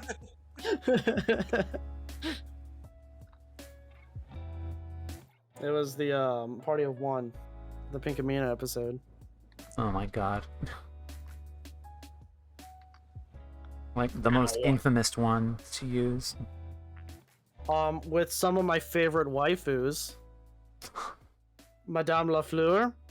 Oh man, Yeah, top tier. telling you. You ever want to make dough? That's your girl. I am uncomfortable. The bag of flour, right? Yes. Oh, I didn't mean it that way. I was just making a flour joke. I know, I'm joking. Like, that's good old Who are the Madam other ones? Flower. Rocky. I forgot. It's been There a was the while. bucket of turnips. What was the bucket of turnips name? I don't remember. I don't And then there remember. was the dust bunny one. Yeah, I gotta watch that one again.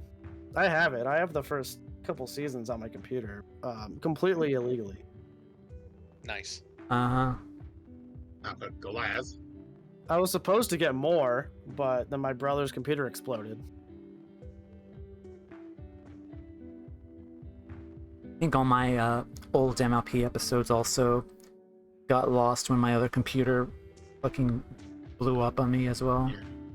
Mm-hmm. Because they took them off Netflix, right? Or they were going to, at least. Are they still on there? I have no idea. They're still on there. I mean, Except for presumably season My 9. Hero- Except for Maybe- season 9. Season 9 was a Hulu exclusive. Yeah, maybe that too. But like, as far as I understand it, like Hasbro has a pretty long-term understanding with Netflix. Like the new Pony stuff is going to be some of the. Mm-hmm. It was some of the few animation that remained unscathed after Well, the Netflix debacle. Yeah. it seemed strange to me, right, that they were going to be pulling My Little Pony off of Netflix, and at the same time, the Gen 5 My Little Pony movie was a Netflix production, True. But as that's well all- as the first 2 Equestria Girls.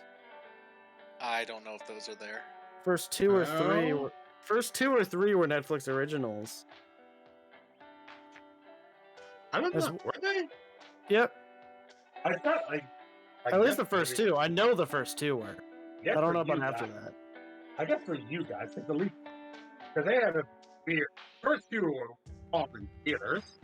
Here, I'm sure they were, but I'm pretty sure they were produced by Netflix. I mean, if it was, it wouldn't surprise me. I'm gonna say. And then they did like a series of shorts with YouTube that really pissed Netflix off. And then Pony Life was a YouTube thing, right? Oh yeah, that was a thing No. too. What was wasn't Pony YouTube. Life? Wasn't that, It was on Discovery. wasn't that like the Teen Titans Go of MLP?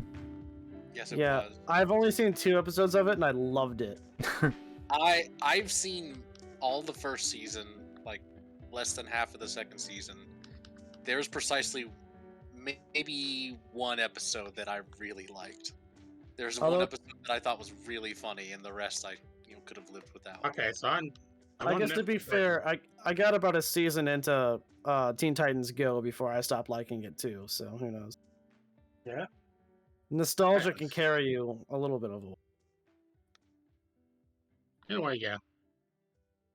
Actually, I said with Teen Titans until the stupid Waffles song. God, that was annoying. That's when I stopped watching. Oh my god, did they like really make a joke out of like a whole thing out of that one joke from the real show? Yes, Oh my god. there was a whole episode where all Beast Boy and Cyborg and maybe the rest of them, all they said was waffles. That was the joke. But I also, one of my favorite things that they did in that Teen Titans Go was with the Pain bot. Yeah. Pain. All I know is pain. And they're like, oh. You want to talk about it? You know, like, I mean, same. I loved it though, because it Relatable. was so like, yeah, it was so like, wow, that's actually kind of tackling something kind of deep there, guys. I think I'd seen a little bit of Teen Titans Go. I think the one episode that I thought was really unironically funny was they had an episode where like they learn like how to eat healthy and like live healthily and all that. Oh, I think I know. But then they discover that like it sucks and they hate it because all the food is bad and they have to exercise all the time. Mm-hmm. But then their future selves come back and basically like come from the future and like, hey, you can't stop, otherwise we'll cease to exist because you'll die earlier. Right, Like, because fuck wasn't it you, future self? We're gonna do what we want. wasn't it And- because they were following like Robin's routine or something? Yeah. But like the way they wind up winning is they start just engaging in a bunch of like, unhealthy activities, and their future selves cease to exist. And the implication is that basically, the way they cause their future selves to cease to exist It's by is going to through an killing early grave. grave. Yeah.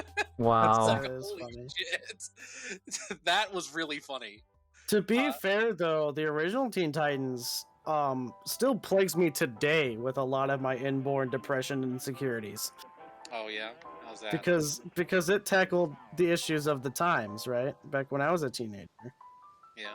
and I related to these characters, and I always wanted to be a superhero, and like they were cool, and like super dark shit was always happening to them, and like some of the best characters were always like just plagued with the most sadness. Yeah. Like you went through an entire like season arc where you meet all of Raven's personalities, Uh-huh. because lest we all forget, her father is the Demon King. Yep. I discovered my ability to violently hate someone through the Terra arc. Oh really? Did you hate Terra? Yeah. I love Terra. I heard a My, lot of my people little- hated her. Why? She did a lot of terrible things. Oh. I was too into Terra. That's part of why I was so upset about the way they ended the series, Yeah. was because it left off with that Beast Boy Terra arc will never go anywhere, and then the series ended forever.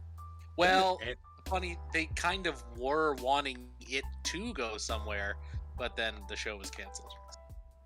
I brought it up because I was watching what was it? What's it? It was on Prime Video, I think. It was like a D&D campaign, but it was like animated. Vox Machina or something. Yeah. And one of the characters was a very familiar voice, so we looked it up, and it was the voice of Terra. And I was like, that's why it's making me so emotional. Yeah, the Vox Machina series, that's based on Critical Role, the D&D series. That's right, okay. Yeah. Because it's all... Michael was showing it to me. Yeah, because, yeah, it's like... Yeah, like, they're all VAs who play D&D, so they decide, why don't we just make an animated show about the D&D campaign? And that's what they did. You know, one of them was Terra. And it made me really sad. Hmm. Yeah.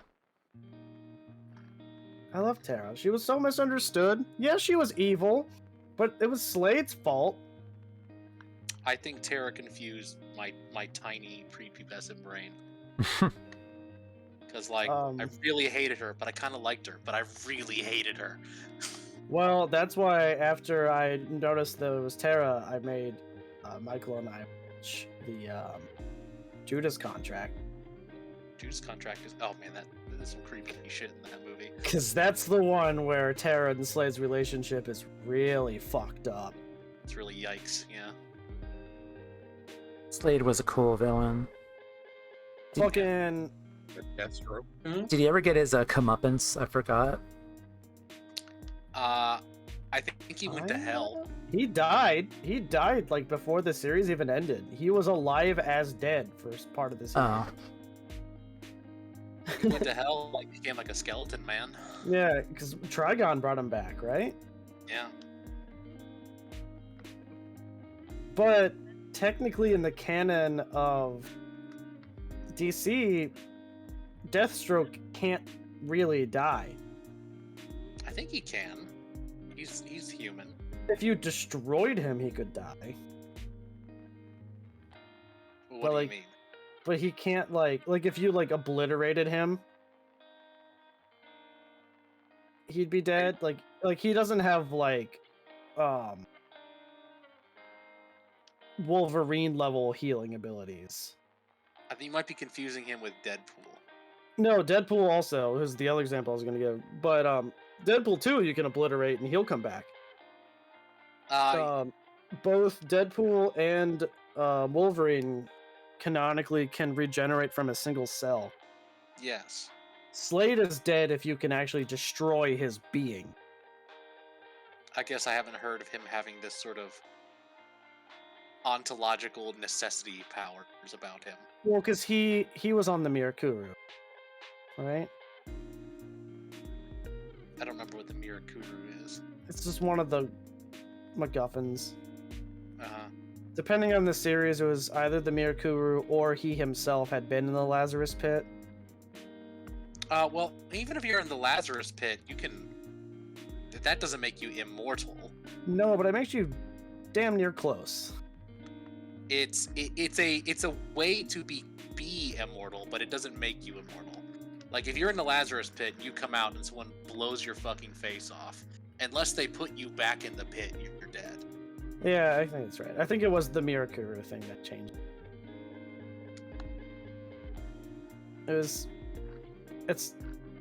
He can die. It's just very difficult.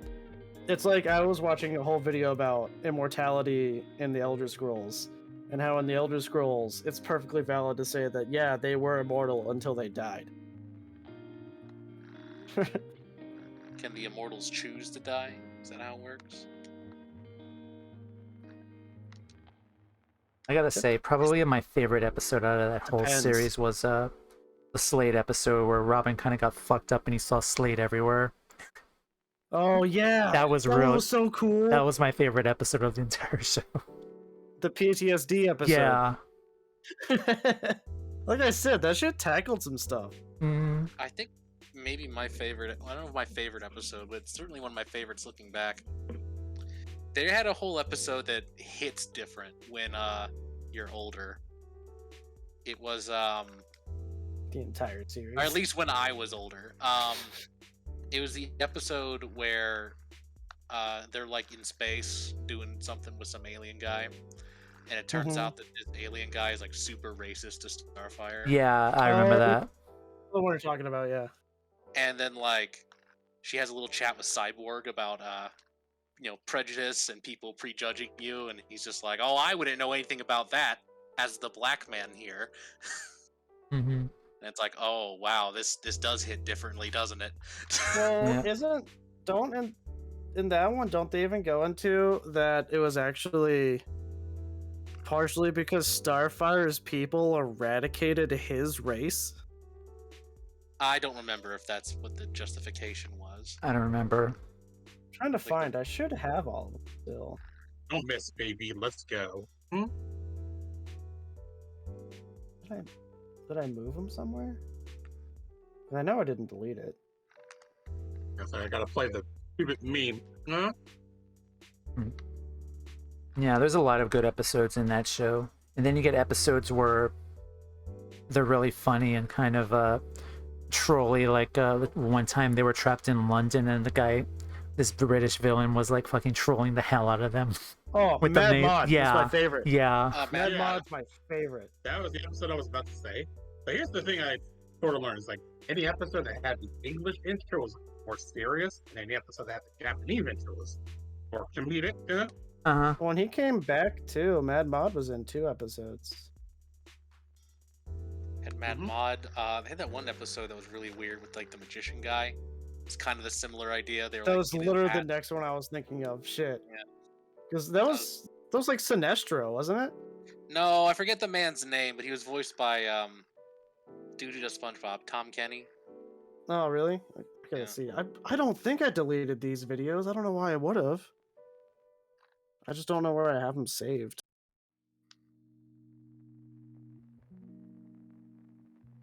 Did I delete them?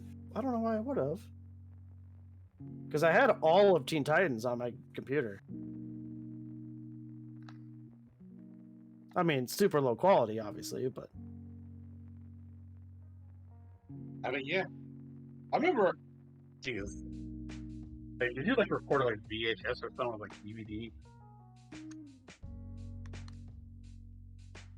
Yeah, we'll see if it comes up with anything. I've had this computer for so long that the files are so dense and stupid. I don't even know what's where anymore. I think I might have deleted them, but that would have been dumb. So I don't think I did, because it seems like something I would have not wanted to do. Because I knew I had no other way of seeing them.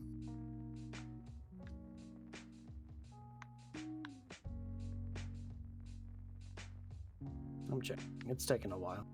Obviously, because it's Windows. And it's searching hundreds of thousands of files. I also briefly checked Netflix. Only the first 4 seasons of MLB are still on there. Oh wow. Oh, the first 4? Mm-hmm. Oh, wow. Huh. So the 2 good seasons? They took off the other 2 good seasons? Which ones are the good seasons to you, I wonder? 1, 2, 7, and 8. Really? 7 and 8. I don't hate 9. 7 and 8. But, Really? I thought I 7 mean- really brought it back. What was 7 again? I forgot. I have That's how I feel about 4, 5, and 6. I have mixed feelings about 7 and 8. They're definitely better. I always thought Definitely better than 6 was by a mile. Wasn't 6 7 was about trash. the pillars, and then 8 was about the school? I think. Yes. Okay. yeah. Yes, was it was about- a school. It was a school. Okay. Or some of my personal favorites because of the finale. So. Yeah. Personal favorites. 9 was okay just because it was the last season, so it like tied everything back together. Yeah. I literally, just- if you asked me about an episode in seasons 4, 5, and 6, I couldn't tell you which season they were in.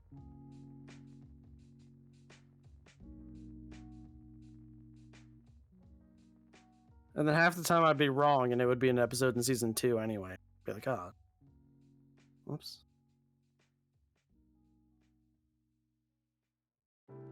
I do like But that it's we. funny because like the first 2 seasons, I can tell you the name of the episode, right?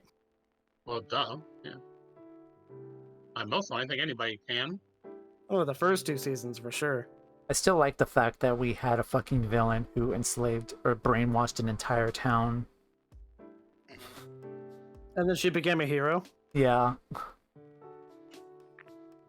Yeah, there's a reason why she's not in the next gen. I think they realized that was problematic. Which I thought would actually have been kind of cool, right? Yep.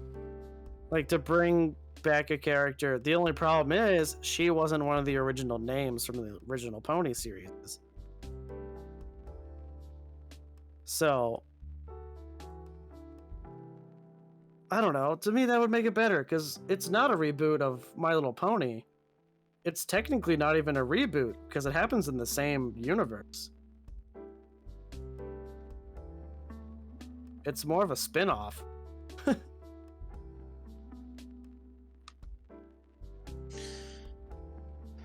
Just in the future.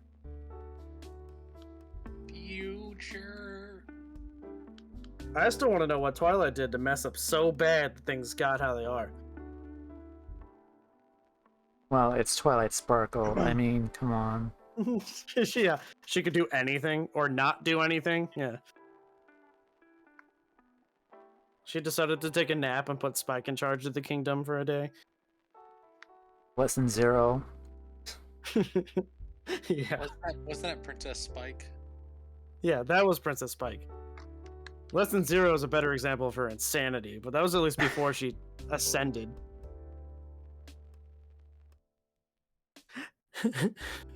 Hey there, girls! Oh my god. The best line out of any of it is like, hey, Twilight. I need an adult. I am an adult. Yeah, exactly. A different adult. That was like, I'm surprised they did that in a kid show.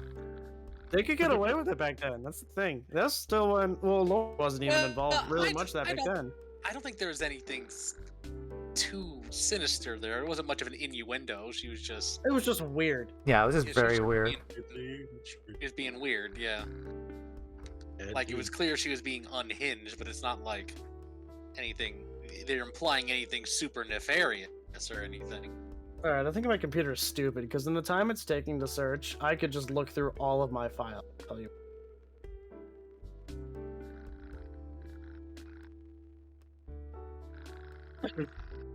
I heard Windows 10 searching is not. It kind of sucks. As far as I know, I have. It's really bad. I have no idea. Sure. Luckily, I don't use it. I just keep all my. I don't have a ton of shit. All my pictures are in picture folders just for whatever reasons. Oh, I backed up all of my shit. Especially, I lost like 2 things worth of stuff. Oh, But I back use everything Google. up. Like I can. I use what they call it. I use Google One, and that's like pay $2 a month to have 100 gigabytes. Ah, You know, I might have destroyed it because I might have just cleansed my pirated folder.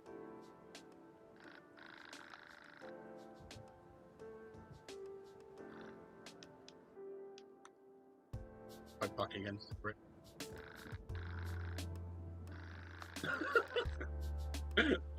She just disappeared.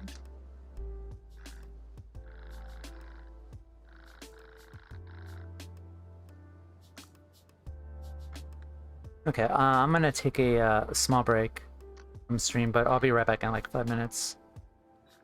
Neato. Yep, so I'll be right back.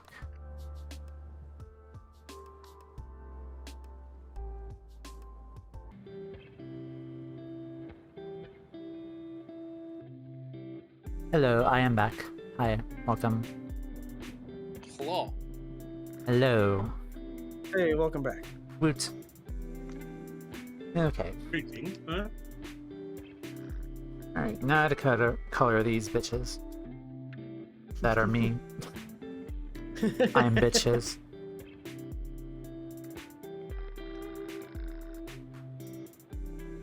Self-realization. Yep.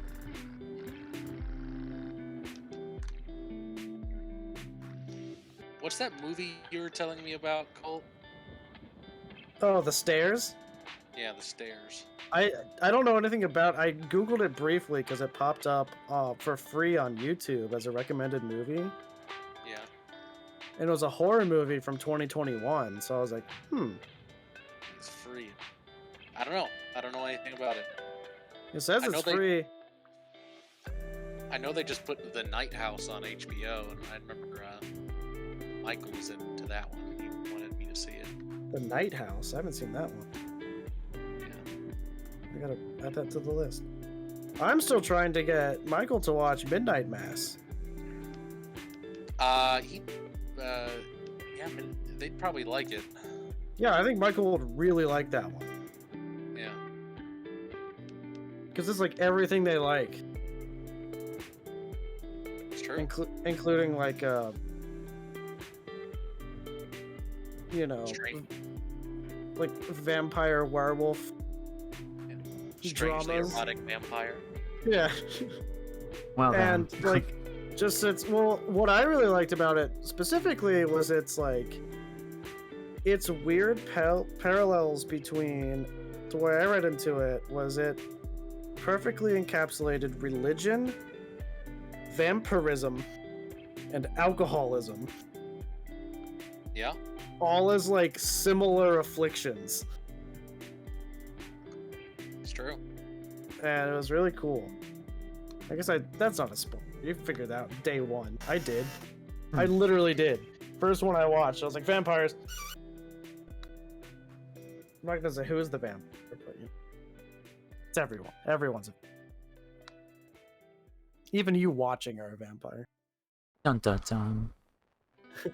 No, it's really good though. I do recommend it. It's Netflix. It's a Netflix original. Same guy who made Haunting a Hill House. It's true.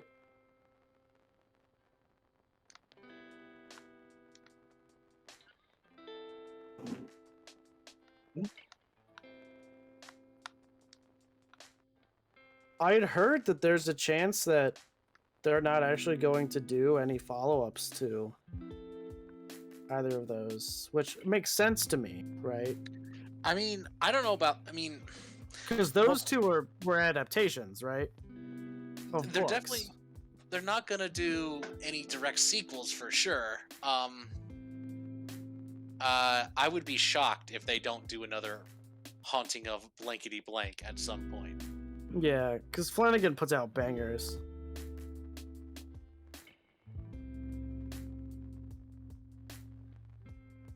I wonder what's next, though. I need to find out so I can read the book before I watch it.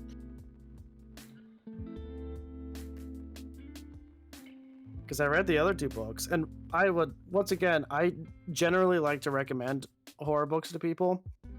I recommend that you do not read The Turn of the Screw. It's not very good, and it's very clearly written by an old man as a period piece about the struggles of a young woman. Huh. So, it's not very good.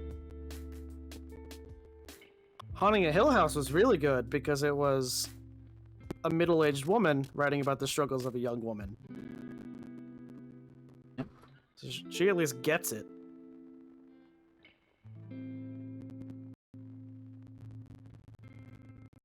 The Haunting of Bly Manor, the series, though, is so different than the book. It's almost not related.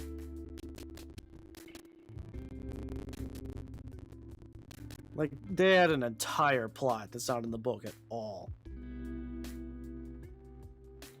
The book's not very long either. But it's just not very good. It's actually kind of boring. Like, it's a little creepy. Like, I could see why people 100 years ago would think it was creepy, even though it's not 100 years old. So certainly people 100 years ago think it was creepy. It's a neat little read, but I recommend the series much more than the book in that case. Whereas, like, with The Haunting of Hill House, the series is awesome, but I also highly recommend the book.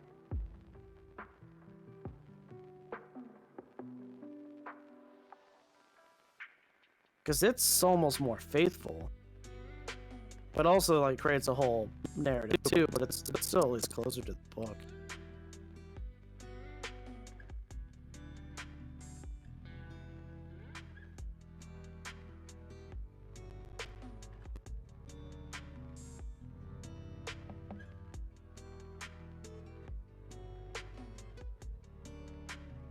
But I also think part of what makes Turn of the Screw not super readable is the fact that it uses a lot of, like, turn of the century old white man rhetoric. Yeah, lovely. So everything's like, "'Twas then that I had noticed upon the moment of which I had turned my back upon the moment of which I was standing." Indeed. And it's like, so you turned around. What the why so many words? My mic has been unplugged this whole time. Oh, nice. No. Well, welcome This back. whole time. So Yeah. What I was gonna say is I would like them, since, you know, as we said, Flanagan only does bangers, Mhm. with maybe the exception of Bly Manor. Well, I like Bly Manor. It's fine. It's not bad. Okay. Um, Said it's better than the book. they need to. I'd love it if they gave him a Lovecraft story. That could be cool. Like, it'd be different. It wouldn't be the same as either of the ghost stories. Well, depending. There are some Lovecraft stories that have some ghosty goos in them. Do you mean like give him an actual Lovecraft story, or have him write some or make something Lovecraftian? An actual Lovecraft story, yeah. Okay. And it, you know, they can figure out how to deal with the racism. Good luck. But, like, the shadow over Innsmouth is, like, that'd be a great one. Not, Technically, oh, I can't say this without spoiling a little too much. Technically, there was some Lovecraftian ideas, or at least plot points in Midnight Mass. yeah, you could argue it had some elements. Mostly just because of how he came about the Epiphany. Yeah. Was similar to how most of the things are found in Lovecraft stories. And the plot of Yu-Gi-Oh! Wow. It's true. It is true. Yeah, that makes sense. Turns out you can't go digging anywhere in the Middle East without finding demons. It was really crazy how Monsignor found Obelisk was a tormentor. It still boggles my mind that Pegasus saw all of these things in Egypt, all these dangerous things, and still made a children's card game about it. Unironically, I think in the original show, part of the bit there was that Pegasus was explicitly identified as American, while the rest of them were Japanese, presumably. In the Japanese version. So the implication was of course he monetized it. He's American. Capitalism. Well, there's also a point to be. I was talking about this with someone the other day. I don't remember who or why, but so most of the Millennium artifacts tend to have a mind of their own. Yeah. So who's to say that the Millennium Eye didn't also? I think they do imply the Millennium Eye fucked with Pegasus at least a little bit. Because he chilled out a lot after he lost it. Yeah. Uh-huh. After Bakura ripped it out of his face. Yeah. They did a good job, like, hiding his left eye with his hair. His Later hair on. was really cool. Yeah. The way They he did a really talked good too job. was really awesome. Yogi boy, Yugi boy. Ooh. my Millennium Eye.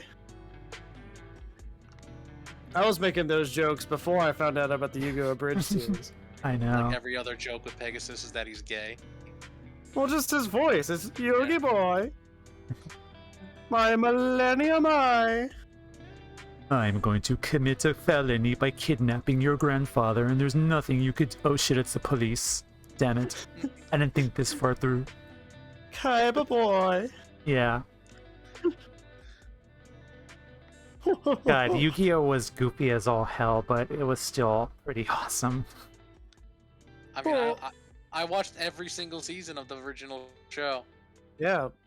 Good on you. When it was really dark, or The 4 kids, I'm assuming. oh, you okay. mean. Yeah, the 4 kids, of course. Yeah. I will say I though, watched like, all- Only way to watch it. Yeah, I watched all the 4 kid stuff too, with the finger guns. Yes. yeah. Don't make us shoot you with our invisible guns. Bandit Keith just holding his hand up to Pegasus's head. I'm gonna point at you directly. I noticed there haven't been more Abridged series put out, but Little Kuribo did put out some more reacting to Yu-Gi-Oh! GX recently. Oh, he did? Yeah, He's so a yeah. funny guy. so there's a chance that he might do a little more again. Now he's apparently back from the dead again. He always runs into a lot of like health issues. And Which I understand. But, Yeah. I know he's resolved to finish Yu-Gi-Oh! He's on the last season though, so I'll give him. He's on the like, last season. he's done But a lot. he said a long time ago, it's like, I believe that I need to finish this. This needs to be something that I finish for me. Yes. Like, he'd feel good for knowing that like he started this and then he finished it. he took a step back, right? Because didn't he already do the last season, and now he's doing the second to last season, No. or something like that? I think he started on season I think 5. he This is the skipped last a one. season. No, he didn't. He's Did he done not? all of them. No, he's done all of them. He did the Kaiba Core Grand Prix as filler season. Oh yeah, and obviously the Orichalcum. Yeah. I can't Alchemalosis. play a video game with Orichalcum Yeah. without thinking Orichalcum. Ah, the Orichalcumalosa. You're gonna going to take his- duel me. We're going to take his neck and cut it in half. So Like- take I his like- what? I liked Okay. the I'm going to stop animating his hair like this because it's taking way too much time. I will say like one thing though, like I fucking despise my voice. I look nothing like how I sound, but I'm still glad that I could still like pull off Yu-Gi-Oh impressions, bridge Yeah. impressions. I mean, you've noticed too. You've started to get more used to how you sound too, right? It's a work in progress. That's a big one I had to get used to years ago when I had a really bad microphone. As bad as my old YouTube videos audio quality is, I spent hours editing the audio specifically for those videos because the mic was so bad. Oh, yeah. So I got to listen to myself a lot. You just kind of get used to it. Yeah. You just kind of accept it. I noticed you could do the old Defunctland Kevin Perjurer thing. Hmm. Where you like deliberately speak in like a falsetto, deeper voice. I think that's the opposite of a falsetto, isn't it? It's a false something. But it's a no, I think it's right because a falsetto just refers to a false voice, doesn't it? Falsetto's like really, really high, like chipmunk, impossible typically is, level to but- hold, but So then, what's the term for the other one? I don't know. Because I know even in my earlier videos, I would pitch shift myself down one, whatever unit, octave, I guess, just to account for some of the buzz on the microphone, which is weird to me because like even still, it sounds so much higher in those old videos. Because it doesn't have all the compression that like my new mic has and all that, right?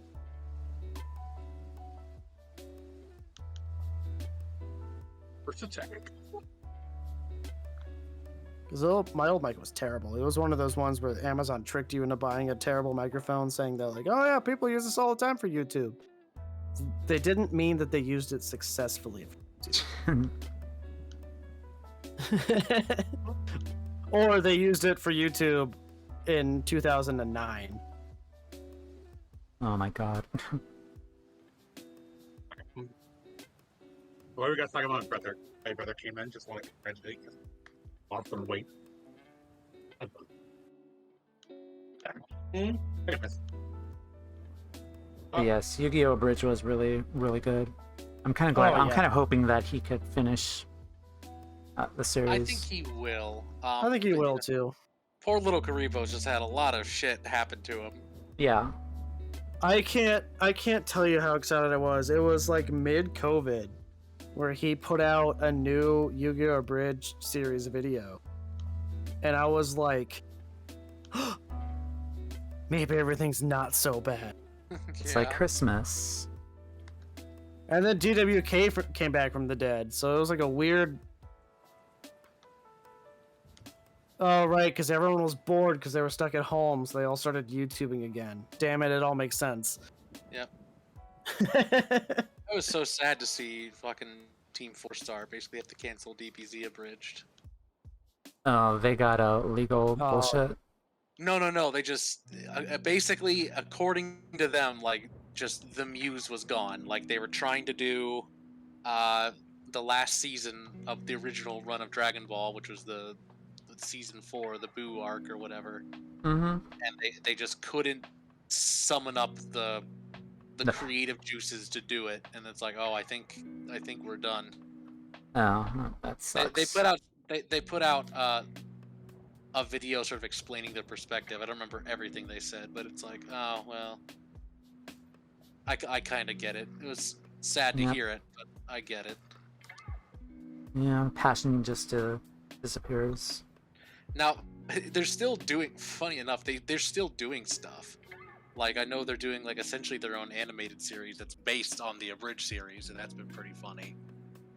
But I actually, for legitimately don't know. Like, I think they don't even make most of their money on YouTube, and I think they're almost essentially their own like independent like VA studio now. Because That's I really know cool. a number of Team 4-star people are just like in the anime dubbing industry now. Nice. But I mean, they still do make YouTube and shit. I know they act. You would like this? Did you ever watch their Final Fantasy VII Machine Bridge? I've heard of it, yeah. Yes, It's I quite did. good. It was very good. I think they- kind of lost the plot on it a little bit towards the end. Maybe it makes more sense if you played Final Fantasy VII. But as someone who has been, I should play that one. I think I got the remake for free. But yeah, think that they- was very good. yeah, I That think definitely they had a lot of. Go ahead. They did like 2 seasons. I think they ended it. Yeah. Well, I mean, Okay, they finished Final Fantasy VII. They beat the game essentially. Yeah. Well, no, but the season ending, where Aerith had died. So for the abridged Spoiler series, alert. Yeah. it's a But, 20-year-old game. Shut up. But yeah, like they go through the whole of Final Fantasy VII. Well, a good portion of it. So, I mean, they finish it. As far as I can tell, they finished it. hold on. We actually checked. They did the thing, and they slapped Sephiroth. Oh, that's good. They got to the end.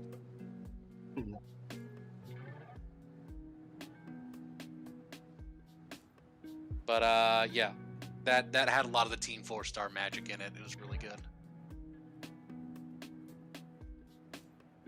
Hello, ColtandCalculated in chat and not in voice chat. I'm trying to engage. I know that there were a number of characters. I mean, maybe this is just because of the way the game is. I'm sure there are a number of companions you can get in Final Fantasy VII that aren't technically like important to the story in many regards. Mm-hmm. Like there are some companions that are, and some that are not so much. But maybe that just depends on what companion you choose to do. It was perfect timing because you say that, and I just see on the stream the It's perfect. God, I cannot wait to put these in Twitch chat whenever I hit affiliate. It'll be, I have an icon for every occasion. How did we go back? I guess I must have watched. That's a while since I watched it, but anyways.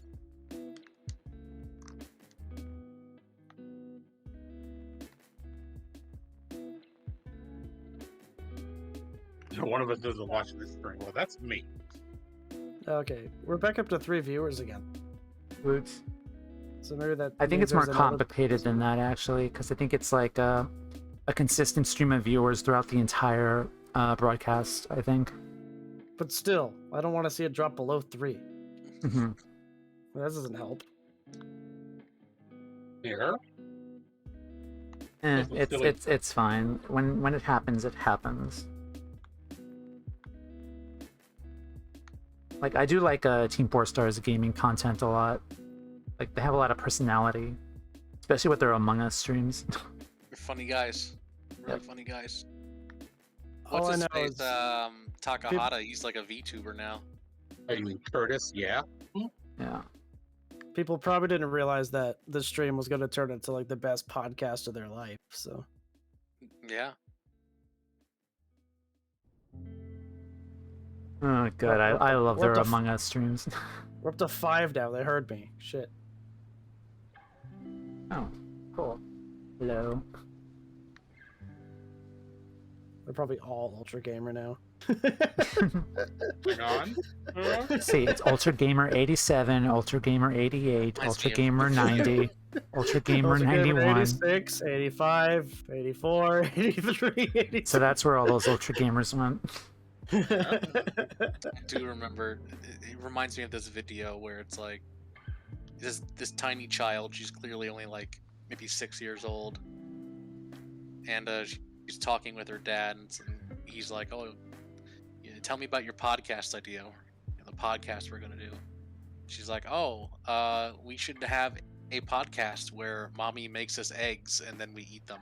And he's like, really? Okay. And then just Yo. fast forward, and they're just like eating eggs next to a mic on the table. It's like, this is a really great podcast idea. And she's like, yeah. I mean, I love eggs. You know? I'm down for that.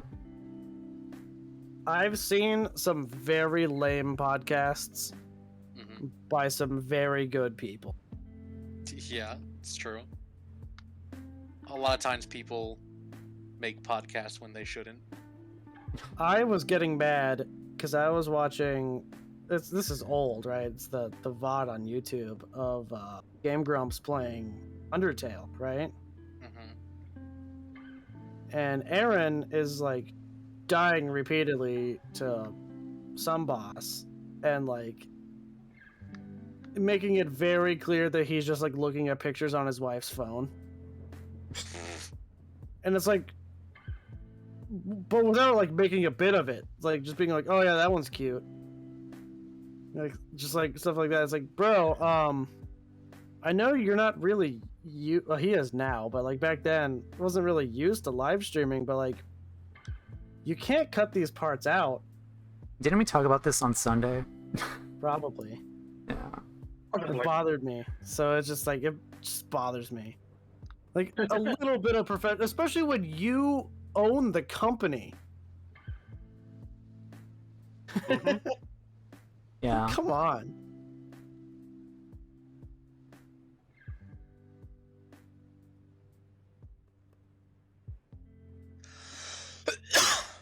Excuse me. All I know is that the Gang Grumps company is the company that you want to work for if you hope for sexual harassment, Oh, jeez. Why? because that's like how they operate. And they've even made jokes in the past of like, oh, we need to report ourselves to HR. Oh, we don't have HR. Wow. It's like, guys, it's funny until one of your employees speaks up and says that they weren't actually okay with it. It's true. Most of them probably are. I don't doubt. Because it's clearly in good fun, and most of the people they hire aren't the types to get that upset, but like, you know, you never know.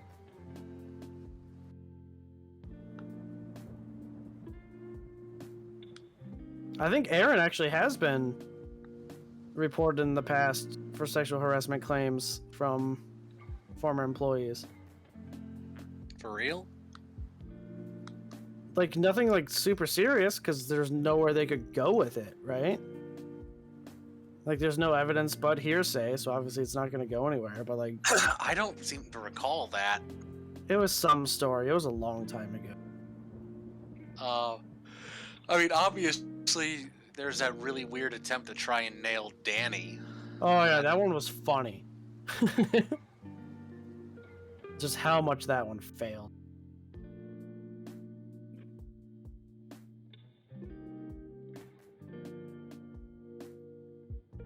Yeah, I don't know. You know, if everyone's fine with it, whatever, right? But if you're going to be a really cool and open workplace, you need to at least make sure that people who aren't okay with it have the ability to speak up and say that they're not okay with it. Yeah. Yeah, someone in HR, I guess, would be good.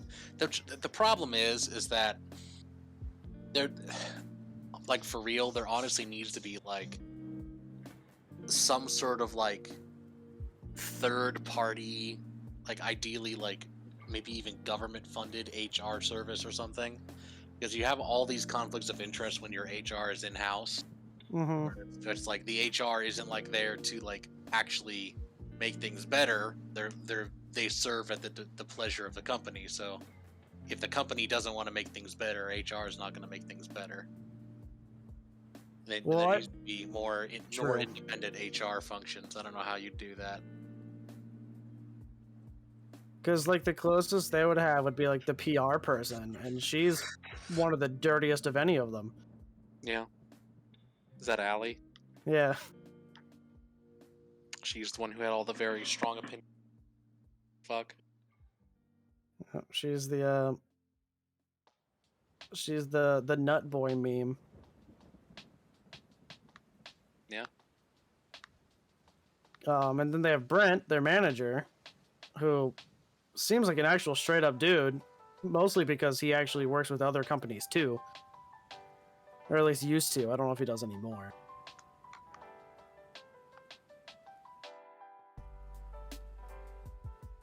But you know, it's one of those deals where it is true to a point. If you realize early on too that it's a toxic place, you do have the option to just get. Yeah, it's true. Not like that's an excuse, but you do still have TLDR, that don't be power. a shitty person or company. Well, because like from what I've heard through things they say on stream and like in videos, Aaron makes the point of like trying to make it a really laid back place by saying some very questionable things in like professional meetings, which is funny and expected because it's him, right? Yeah. And I think he just assumes he can get away with it regardless of anything because he's married. So I think he thinks that he's just, you know, like above the harassment thing. I don't know, and he might be. I don't know. Companies work different ways. All I know is that they probably make enough money to qualify as a real business, and that leaves them open to a lot of laws. Because they're valued between $3 and $20 million. Wow. Just for the franchise. That's not counting what they actually make off of their YouTube videos, their video games, their streams, their live shows, their music production. And that's not even counting all of the stuff that Aaron Hansen alone makes by himself on streams and YouTube. Jeez.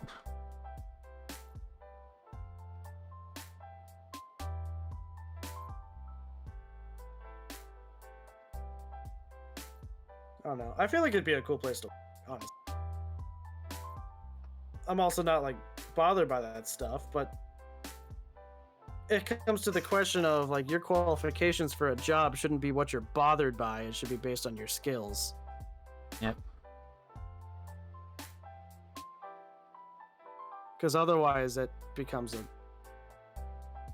what would that be? A form of elitist system. Whatever.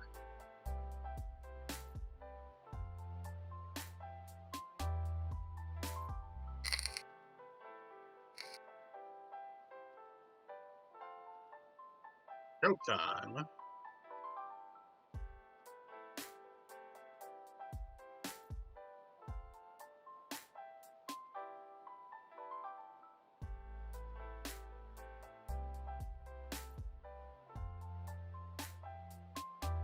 I don't know. I think maybe I just grew up too corporate. Maybe. But like I know if like my friends and I were to start a company, then yeah, we would joke around like that. But if we started actually hiring employees, that's a very different thing. Gotta keep it professional. Well, because it brings up that quid pro quo idea of like, well, you have to play along, otherwise you're fired. Right? That's like the idea.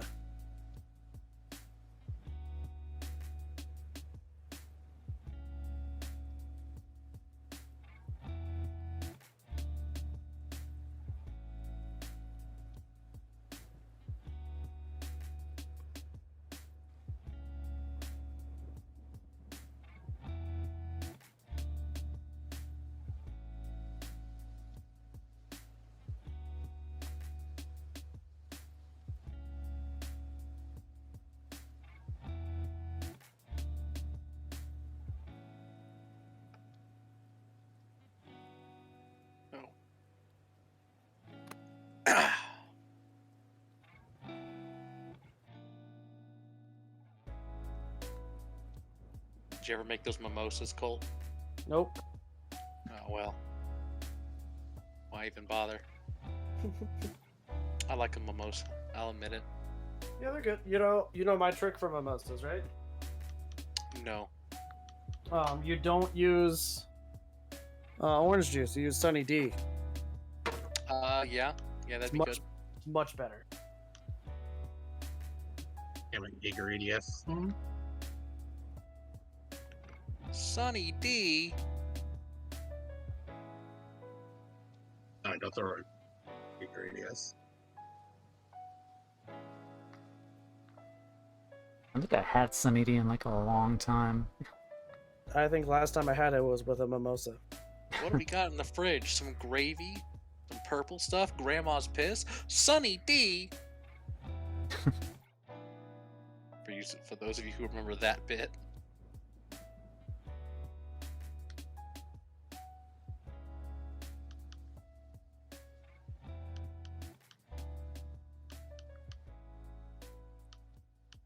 I don't think anyone remembers that bit. It was from Dane Cook. Oh, of course. Huh. Someone I like else some- lost to time. I like some Dane Cook.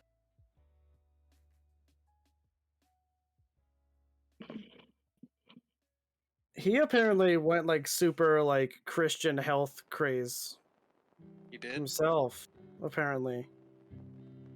Yeah, now he makes most of his money writing like self-help books for like people who don't know how to read. Really? Wow. Yeah.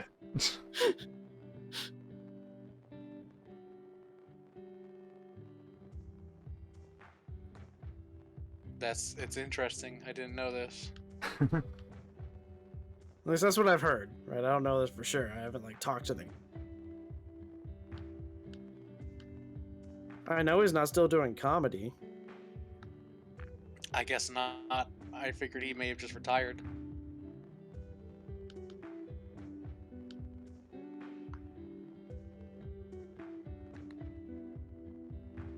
Or if he is still doing comedy, it's local. But yeah, last I heard he's like some health dude now. Maybe he is. You could be right. I haven't looked it up. Yeah, last I heard, and I think that was from Game Grumps actually. Yeah, he's like some health guy now. He's like all about telling people how to get in shape, whatever. As far as I know, the Dane Cook method of getting in shape is to do a whole bunch of drugs and jump around on stage for a while. Yeah. Which is Tried and how true. that's how I try to do it. I don't have a stage, so it's hurting me. It's a joke, everyone. Especially the Twitch algorithm. It's not that smart. It's not the Google algorithm. Yeah, don't get me banned, damn it. I'm trying not to. There's so much more we could be talking about. Yep.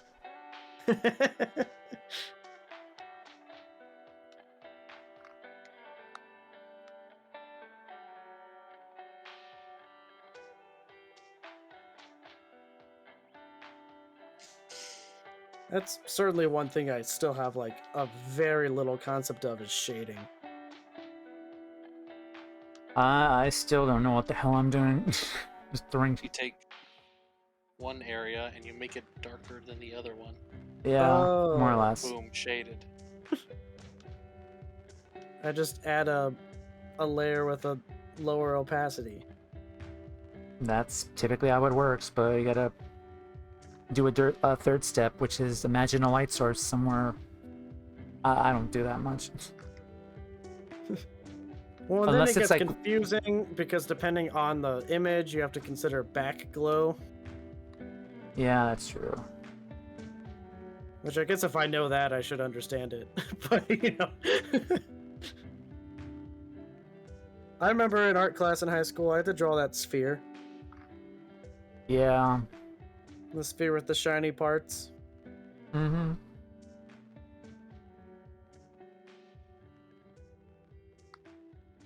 I don't know why, but as soon as you pulled that one up, I thought it was a picture of Dumbledore for some reason. Wow. I think because it looked like it had a huge beard and the glasses.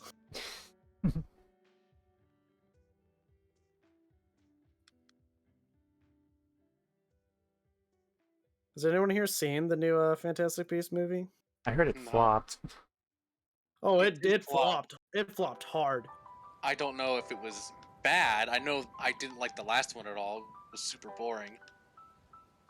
I think even without the canceling idea, I think that's part of why this one flopped. Kind I of know bad. a lot of people didn't like the first one. I thought the first one was fine. I like the first one. The first one was good. But The second one was terrible. second one was terrible. So between that and the fact that the generally mounting outrage against J.K. Rowling has done nothing but grow. Well, and it doesn't help too that other people are boycotting it because of Johnny Depp's canceling. I think haven't people mostly gotten over Johnny Depp? Doesn't everyone think he's a good guy now? Yeah, but that's the point. Well, 'Cause people they will always don't come wanna- out in droves to kind of demonize people. Well, and you don't want to support the movie where the guy who you like was just canceled from. Oh, he got removed from that movie? Yeah, he was forced to resign after Fantastic Beasts 2. He was replaced really? by what was that Mhm. guy's name? Mads Mikkelsen. Yeah, him. Whose Okay. official opinion is that he doesn't think J.K. Rowling did anything wrong. Okay, fuck him. What? Fuck him too. That explains why he's there. Yeah, and I'm like, oh, Yeah. that explains why he got the role. Oh my god. I see his position being more of a diplomatic one Mhm. because he had just gotten that role. But still, he seems like the kind of guy that would probably just be so disconnected that he would agree. Fucking support a turf nugget. Yeah. Well, it's like I was asking people if not Jacob. Now I got everyone backwards. If Amber Heard got her lawyer on sale, because her lawyer's been awful. Yeah. I have not been following that whole thing because, frankly, I don't care. Yeah, I only Honestly. see some bits of it, but I guess the overwhelming idea is that she had just assumed that she would win. Yeah. Based off of what we used to refer to as the Me Too movement. Well, Mhm. that and also she shows signs of being like a narcissist. Well, that too, but even though like back when the allegations first came out, it was made clear that she was actually abusing Johnny Depp. And that if there was any abuse by Johnny Depp, it was In self-defense. reciprocal. Yeah. Uh, So like it's just been a big thing. What she should have done was backed out long. They've been calling for her to be canceled from the new Aquaman movie so hard yeah. that her role in the movie is now cut down to about 10 minutes. Oh no. Jesus.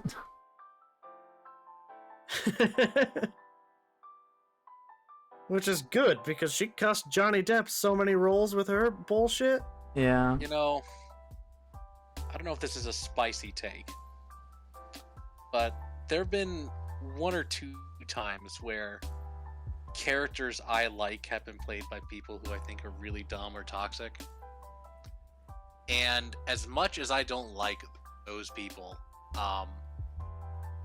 like feeling entitled, or rather, I wouldn't like the idea of them not of like getting away with it scot-free. I also really hate it when like rather important characters just disappear. Well, Shows that I like. that's art versus artist, right? So, well, sort of. But all I'm getting at is that, and I don't. Maybe people won't agree with me. Maybe this won't be enough.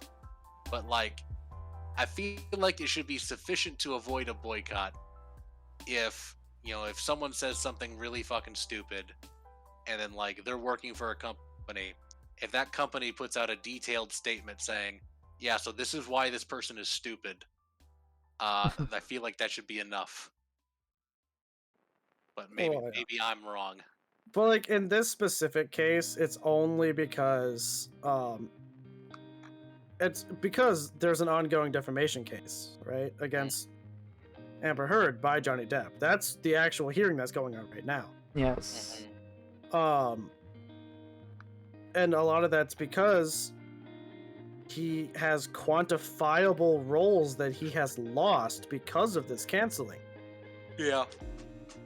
The Fantastic Beasts being one of them.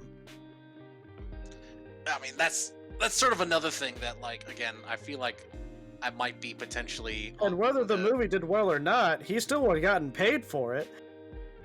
Yeah. That might be something where I feel like I might potentially be on the less popular side sometimes, because it's like when it comes to like canceling somebody, I honestly don't mind if someone's like reputation is ruined because of like some horrible stupid shit they say. It's like, if you say something fucking stupid, you ought to be remembered as the person who said something fucking stupid. But like, sometimes I feel like the direct pressure of going after people's jobs is just a fucking step too far. But then I have to ask, where do you draw the line? Like, where do you think someone deserves to have actual professional backlash off of their actions? Well, at that point, it's like, it can be hard to draw a hard line. I'm mostly pushing back against a It's like, specific... well, yeah, he murdered 15 kids, but he's such a good Spider-Man. Well, you know, if he murdered 15 kids, he should probably be in jail. Or play the villain in... All I'm saying is, it's like, I'm not saying there's a really obvious rule that can be followed. Only thing I'm pushing back against a little bit here is the specific reflexive expectation that someone should be fired for the dumb shit they say.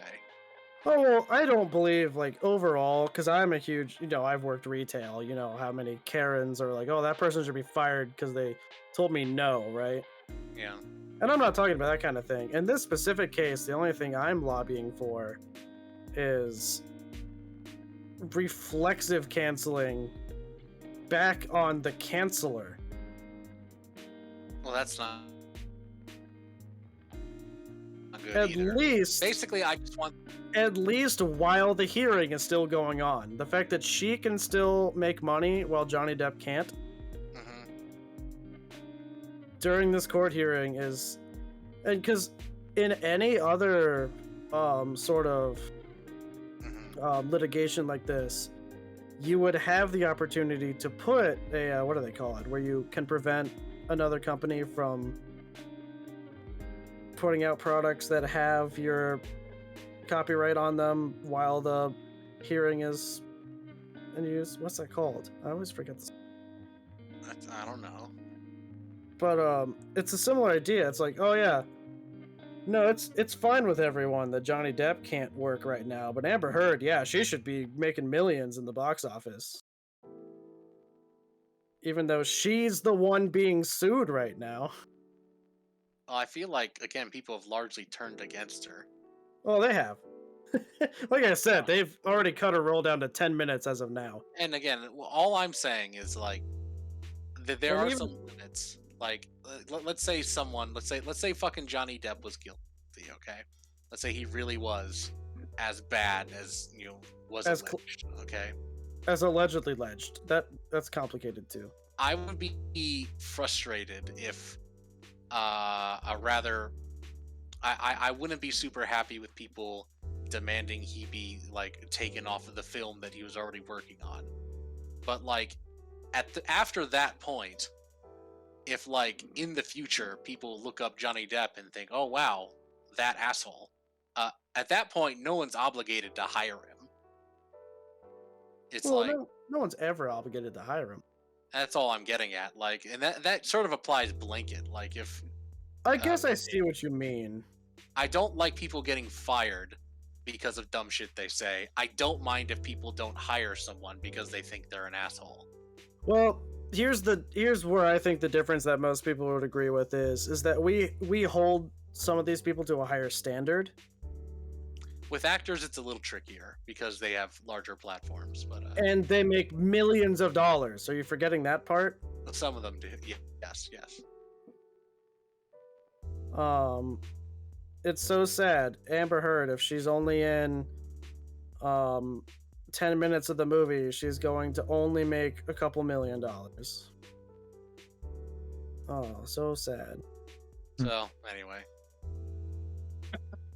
Honestly, if this problem is like...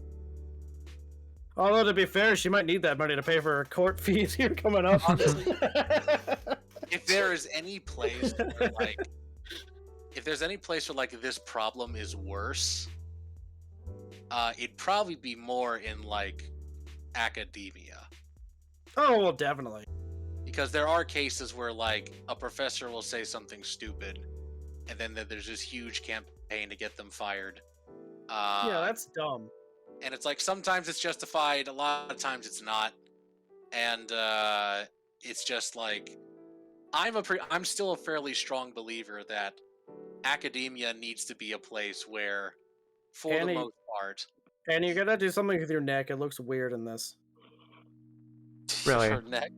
You gotta do something to your neck.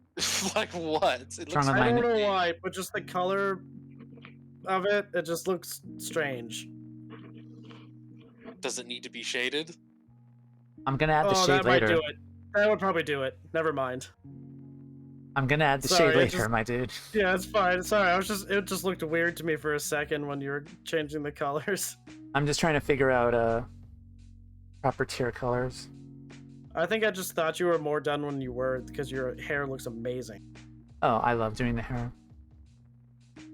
The hair is the part that I understand. That's why I can only make goth anime girls. Black hair with white highlights. It's the only thing I can do. And even that, I'm not good at it. But yeah. But yeah, Red, I see what you mean. All I'm getting at is I do think that universities need to be a place where people need to learn to handle disagreement. That doesn't mean that you can't. It doesn't mean that, like, you know, sometimes people flip out over all the fucking safe spaces. I don't have a problem with safe spaces at universities. That's fine too. Yeah. But just otherwise, in the pursuit of academic activities, Well, it's like, you you have to know, be able to handle disagreement. my controversial opinion, which I probably shouldn't. Just because it's hot button words that shouldn't be said on stream. Yeah. But certain people being allowed to express their opinions that the vast majority of people disagree with, but the college's idea of letting them present their idea is more or less because they want you to be able to understand why you disagree with them, and less just that, like, no, I don't agree with them, let's not listen to anything they have to say. Yeah, Right? definitely. Like, I think it is off. Yeah, colleges serve their students better if through some confluence of events, like some shitty people or person shows up who everyone knows is going to say some dumb, hateful shit. Well, it's like, well, let's take this as an opportunity to understand why they're a piece of shit. Like, on a deep intellectual level. Like, people don't understand is they're not trying to get you to agree with them. If you believe in everyone whose speech you've ever heard, you're an idiot. Yeah. In most cases, it's, and like, classes will even have like assignments to go see some of these groups talk and like create like papers or presentations about why they think that they're wrong. Because that's what you think, and you're all, you know, you're all valid to your own opinions. The point of a persuasive paper is that you believe your opinion is more valid, and it's your job to prove that. And how are you going to prove that if you can't, you know, come up with counter arguments to the contrary, right? Mm-hmm. That's like half of what speech and debate is about. Yep. Okay, You I have to fixed know the your neck. competition. I fixed the neck. Yeah, I did. It looks a lot better. You did? No, You I fixed meant- it? I did. Thank you, everyone. No, you did. It looks much better. Okay. I don't know why. It just for some reason when he added the blue, it started bothering me.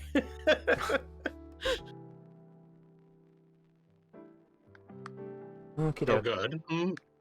Yeah, fucking Kali. Kalima. Literally the same thing I just thought.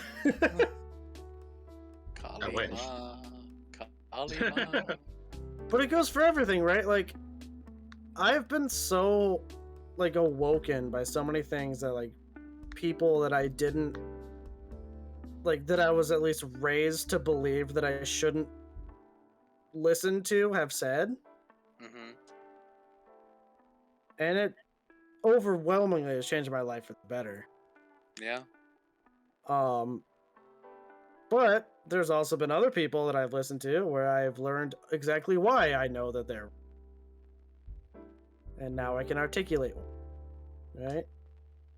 Ignorance is never better. Yeah. I mean, certainly. I definitely think people are often better served when they can, if you can articulate what someone thinks back to them, and then like go back and like, okay, so here's why you're fucking stupid, step by step. It's just such a more effective and tool, right? That's the difference between awareness and ignorance, right? Yeah. Ignorance says you're wrong. Why am I wrong? Oh, because you're wrong. It's like, okay, great argument, Sherlock. Like, right? I actually think in terms of like debunking something like, say, like turfism, this is an excellent strategy. Because I think what makes like a lot of turf arguments really effective to like Randalls is that they do rely on a lot of like intuitive perceptions that a lot of people just kind of erase to hold. So like if you can start from the beginning of like where they start and then like go forward like step by step, you start to figure out that, oh, these people just are like shitty. They just kind of hate trans people. That's why they're doing it. Pretty much. Hate trans people and men. Yeah. It's pretty much. Don't forget, the only people turf people hate more than trans women are men. Yeah. Period. Just all men. And women who aren't turfs. That's the third category that they hate. Yeah. I'm starting to think they're not very nice people. No. They are not pleasant. One of my favorites was when Stephen King spoke out against J.K. Rowling. Because it became like the battle of the authors at that point. Well, Stephen King is based. So. Yeah. And that means good, right? Yes. I haven't talked to Jeff in a while. Sure. Stephen King has always been a pretty cool guy. Yeah. Oh, I found my copy of From a Buick 8 if you want to read it. Of what? From a Buick 8. Oh, what is this? I don't remember this. It's one of Stephen King's books. It's one of my favorite Stephen King books, and I'm like the only one I know who's read it. Yeah, I've never heard of it. It's awesome, and it goes kind of Lovecraftian. I think you'd really like it. Potentially. I mean, with Stephen King books, it's like they always range from like. I don't think so. He's one of those guys where it becomes clear that like with enough quantity, eventually you develop quality. Well, yeah. Because the man just writes and writes and writes and writes and writes and writes and writes, and a lot of his books are garbage. But he writes so many books, some of them are amazing. Well, I really like From a Buick 8. Were you saying, Ultra, have you read From a Buick 8? No. Okay, yeah, I recommend at least Rad should read it. Of all the people I know, Rad should read it. And it shouldn't take you that long. Like, it's a full novel book, right? Which is why it's amazing that most people have never even heard of it.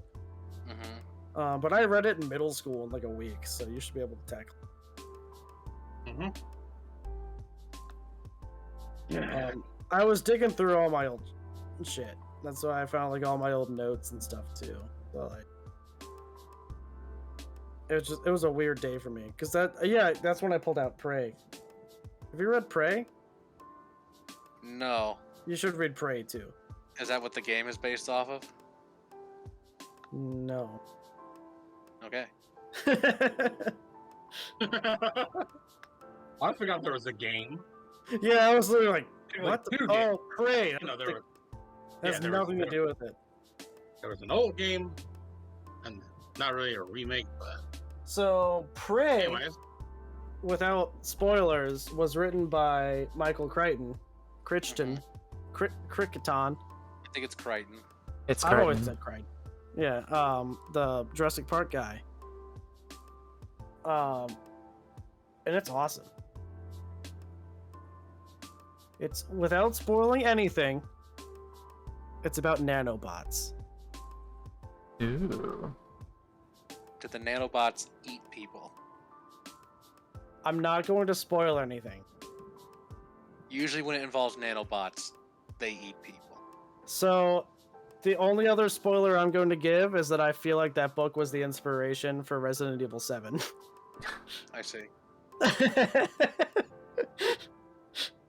I can So- see that. Yeah, right? The molded and all that shit. Exactly. Don't spoil it too much, though. Even if you haven't, Huh? if you've read the book or not, still don't spoil it. You're getting too close. It's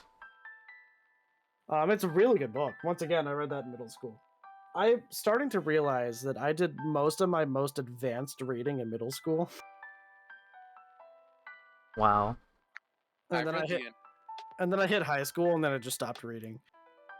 I read the Andromeda Strain. That was pretty. And now I just do audiobooks because they're I need easier. to. I need to pick up my reading habit. Whenever I'm on vacation, I try to read a lot, but like when I'm not on vacation, I don't. I read physically sometimes. I prefer audiobooks a lot for the more like dense stuff. Mostly because I can just like listen to it while I play video games and just zone out, you know, and just like listen to the book. If I can listen to the book while like I'm working, that's good. I was gonna say, if you listen to a book while you're reading, you have two brains. I was able to. Well, we all do if you cut the corpus callosum. Isn't tight. What's holding you back? Let's do it. I've got the tools right here. I've got this little pencil from the putt-putt course.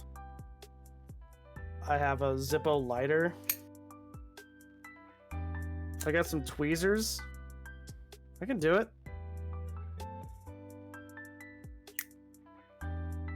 Brain surgery? Wow. I'm kidding. I could try, but I would kill Rad. That turned out to be fun. Well, not for Rad. I don't know what I like. Yeah, man, I'm realizing that I have more and more books that I want people to read that aren't just related to haunted houses. So, yeah, maybe I'll give you my reading selection next time you come over, which will be at this rate in 3 years from now. I need to remember to bring your book back. Which one? The night. Borderlands? Yeah.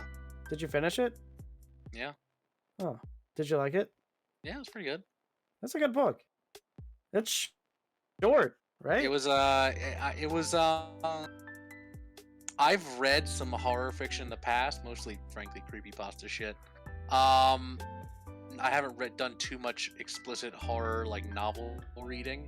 I was impressed with how tense he was able to make the first scene with the pigman.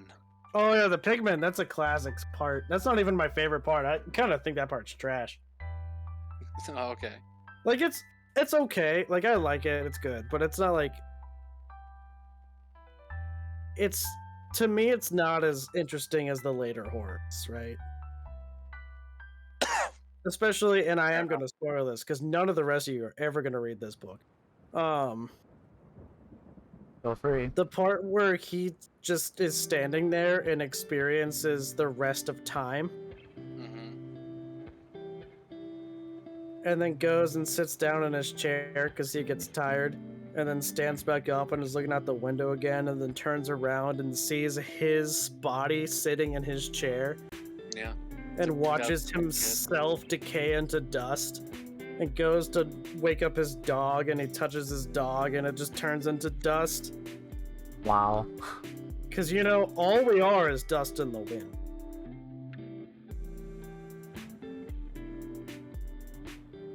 It's just a weird tie together.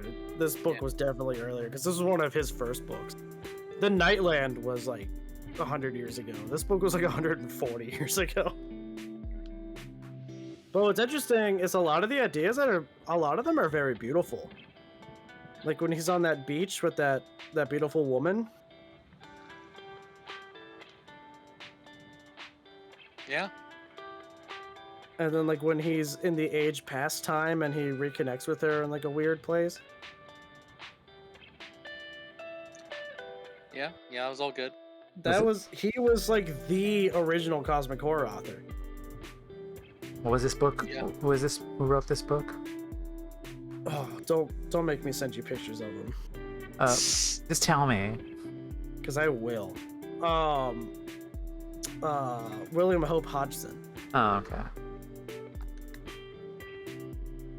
He was ripped. Sorry. I do like the concept. It's Was pretty he? interesting. Is there a picture with him with his shirt off? Not fully. Well, there's a picture of him with. Have I not shown you the pictures, Rad? I feel like you have, but I don't remember him being ripped. There's a picture of him with his shirt completely off, but only from behind, because back then you couldn't even show man nipples. Yeah. He wasn't doing like the fucking 19th century, like, you know, manly man thing. I think had a couple of those too. But any pictures from the front, he was wearing a tank top. Because, like I said, you can't show nipples back then, even with men. Or ankles for women, I think, right? Or anything with women. Back then, it was illegal to just show women in general. I'm kidding, but no. I know. Like, it was a sign of the times back then. In that era, you could show women. Go like 20 years earlier, and you couldn't. Yeah.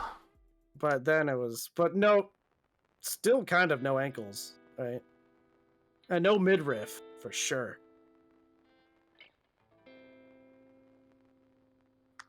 Dude was ripped, though. He was like a bodybuilder.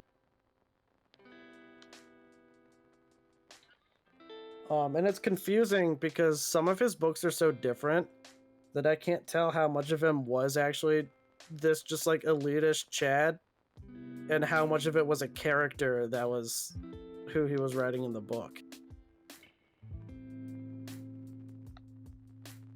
Because he also wrote, especially in the Nightland, he wrote some of the most beautiful bits about relationships I've ever read in my life.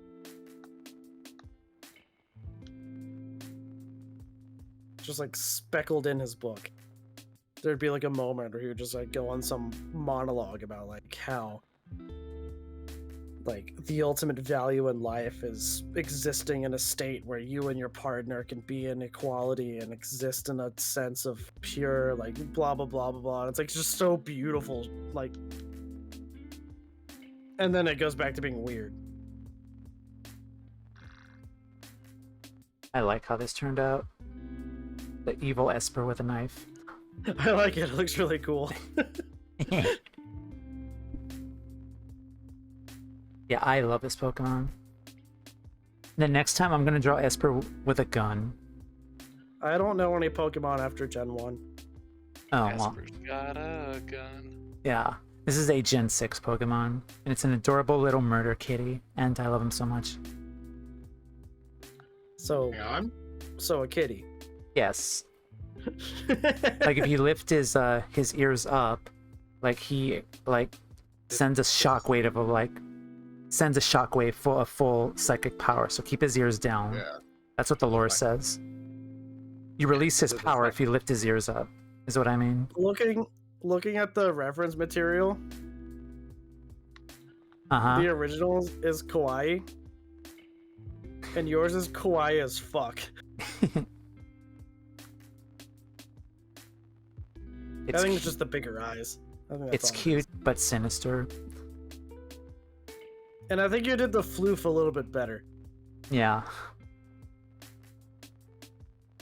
And the knife. Oh yeah. Everyone likes knife.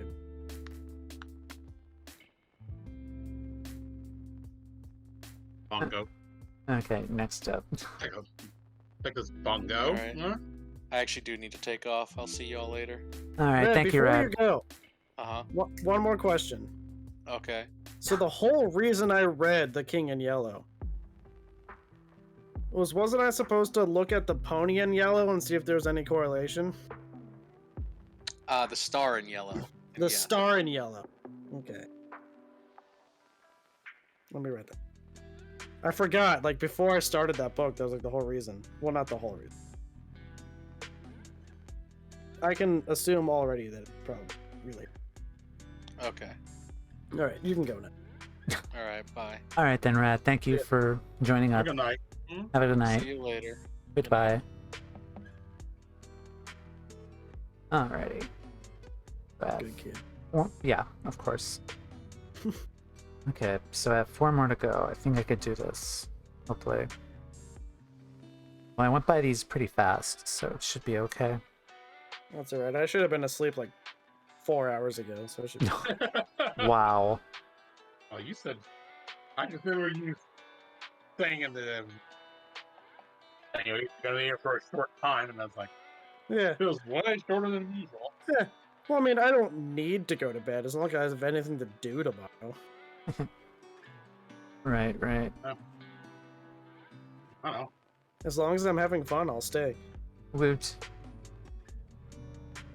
Glad to have y'all. Although, And then Annie just starts like throwing out algebraic formulas, Oh god, asking no. me to solve them. I'd try. I am only really rusty when it comes to factoring. Everything else I'm still pretty good on. You were a math major, or? No, Oh. that was actually the highest math class I ever took. Technically, oh wait, no. Technically, the highest math class I ever took was college level statistics, but I took that in high school. Mm. Other than that, the highest I took was college algebra. I remember I was looking through my notes the other day, and I was looking through the pages, and I was like, oh my god, how did I used to do this math? Huh. And I'm like, oh, duh. And I looked at one of the subheadings, long division of polynomials. How could I forget? Oops. You know, something that no one in their life has ever had to do. I think I failed like 1 math class, and that kind of screwed me over for like the next couple of years because I had to get back to that point. And I'm not a dropped math out. person at all. Yeah, I dropped out of one in college. Just because, like, the main reason was literally because the classroom I was in had way too many people in it and it was way too hot. Hmm. I can't learn math when it's too hot Oh. because I overheat easily. So, like, when it's too hot, my only thought goes to cooling down. Yeah. So, like, I dropped that class and I just never took another one.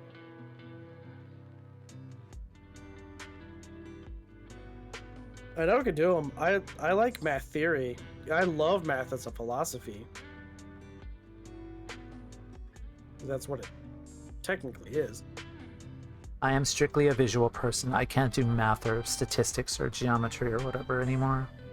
Well, my thing is, like, I'm really good at some algebra, geometry, and chemistry. Because those three are maths that involve things other than numbers most of the time. Uh-huh. I get what I like to refer to as number fatigue. Uh-huh. When I see too many numbers, I just start to shut down. Oh, yeah. But like, if it's like variables or formulas or chemical formulas, I can do it just fine. Like, this is a rudimentary example, but like A plus A equals AA to me is a lot easier than 1 plus 1 equals 2, right? Yep.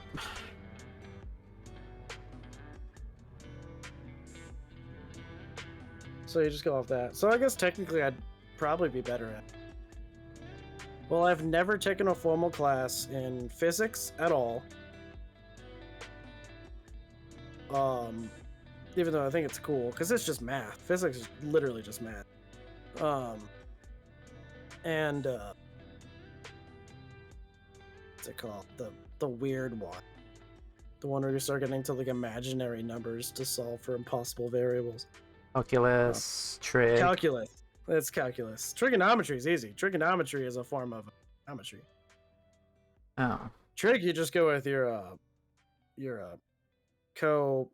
cosine, sine, tangent formulas. Yeah, my math got way more confusing when they started adding letters into it. See, for me, it got easier. When they added the letters, I was like, oh, finally, I don't have to look at those numbers anymore. The word numbers make sense. Well, what was funny is my college algebra professor, she even said, like, technically in your answers, if your answer requires you to multiply a number by pi, not just is it acceptable, but it's actually more correct to write your answer in the notation of number pi, instead of like trying to do like 3.14 blah blah blah, right? Yeah. Because technically the right answer is normal counting number times pi. That's the actual answer. Weird, right? Yeah. Because pi is a number. Just like how in most algebra, G can be a number. You just don't know what the number is, and sometimes that number can change. So it's like, yeah, times G. Fuck it. Call it a day. Right? Drop the mic. Math win. I like it because I think I like it more because I think of math as a philosophy, right? Because it is. It's just it's the physical form of deductive reasoning. Is that everything has an answer. And you have to be able to arrive at that answer logically.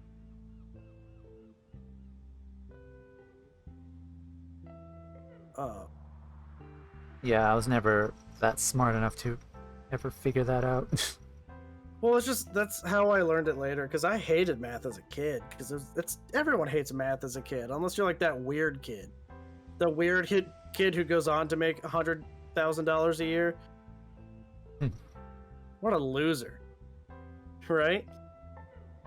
Yeah. I wish I was more number centric. That would open up so many pathways for me.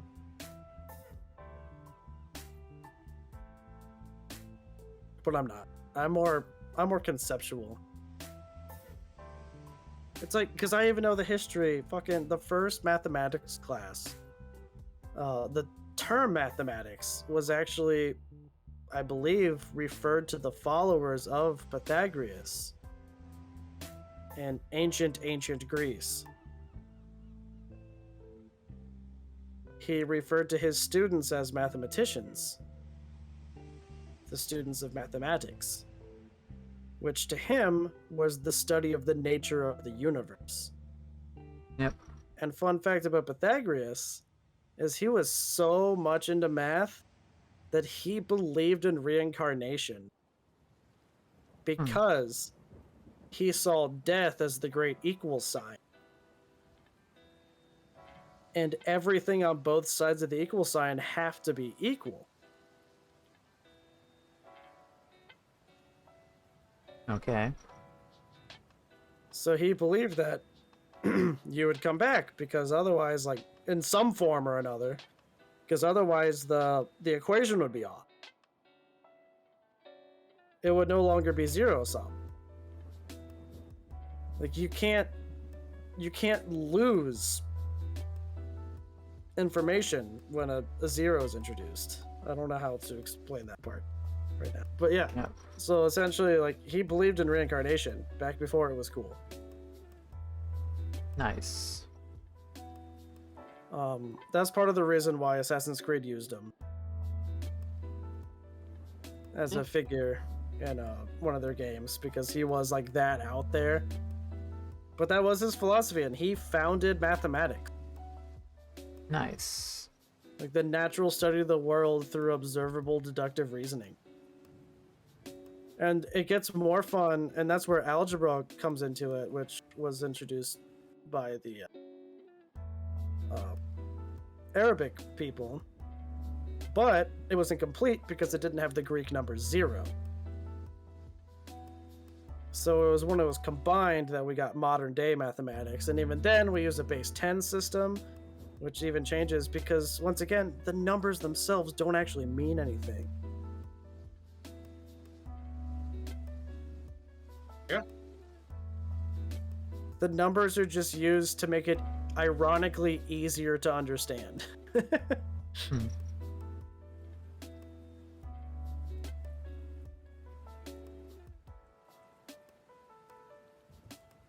Because, like, the example there is, like, the base 10 system essentially is, like, what I was talking about.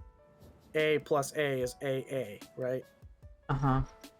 So you got A and A. You got 2 A's. There you go. It's 2. Right? Yep. Because you can do math the other way. You could just write an X as many times as the numbers you want to do, and you could do math that way as well. It literally doesn't matter.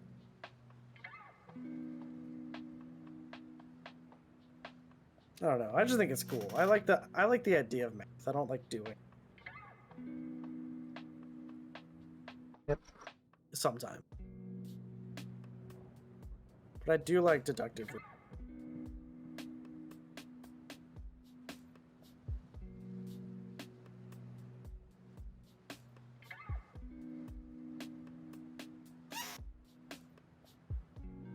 And I know I've explained the difference between inductive, abductive, and deductive.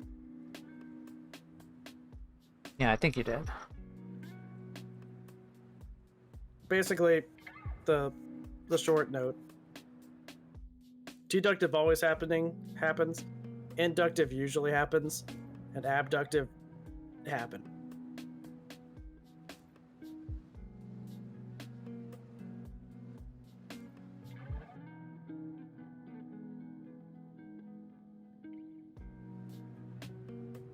Almost done. I feel like I'm driving you to work harder so that you don't have to listen to math anymore. No, that's fine. But it's the cool math, right? I draw things for a living. Me and math don't mix. I'm just imagining some loser math teacher like on a surfboard being like, the cool math, right? And all the students are, please get me out of this class. But ironically, he couldn't be more right. Except for those losers who were just like way too into numbers. I don't trust them.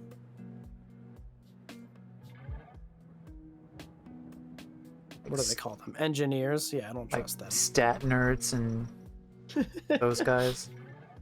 Well, Fantasy kinda. football Well, players. I'm just kidding. You know what's ironic is statistics are one of the least mathematical maths. Because statistics is actually more about how you present the data than the data itself. Oh, It's really weird. That's part of what makes it so confusing.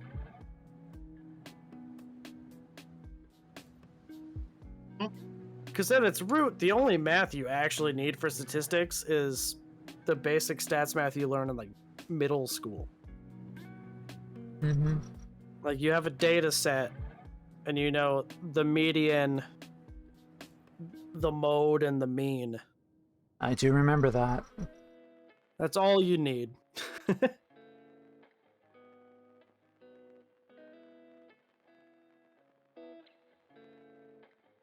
And to know, well, and here's an example. So you can use the same data set and you can arrive at two different averages depending on the data set, depending on if you use the median or the mode. Because not the median, the mean or the because the mean is you add up all the numbers in the data set and then divide it by the number of things in the data set. However, in certain cases, that can be highly inaccurate. Oh no, the mean. I did mean the mean. The mean or the mean. The median or the, god damn it. The median or the mean. Why do they all start with M? You just fried my brain right there in the last 10 seconds, my dude. No, it's okay. I fried my own because they all start with M and I got confused. So, yeah, so with the mean, which is what you're probably more familiar with being the average, you add all the numbers together and then divide by how many numbers there are. Yeah. The median takes the middle point of the data set, right? Yeah. The difference is that the median is more reliable if you have a data set that has more reoccurring numbers in it. Mm-hmm.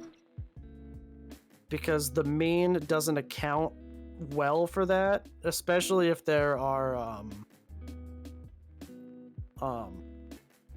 crazy numbers. Like let's say the data set's like 5, 6, 7, 8. You don't miss, baby. Let's go. And they don't miss. God damn it. I got excited for a second. I thought that Ultra was like really excited about math. Yeah, I got Why? Hold on.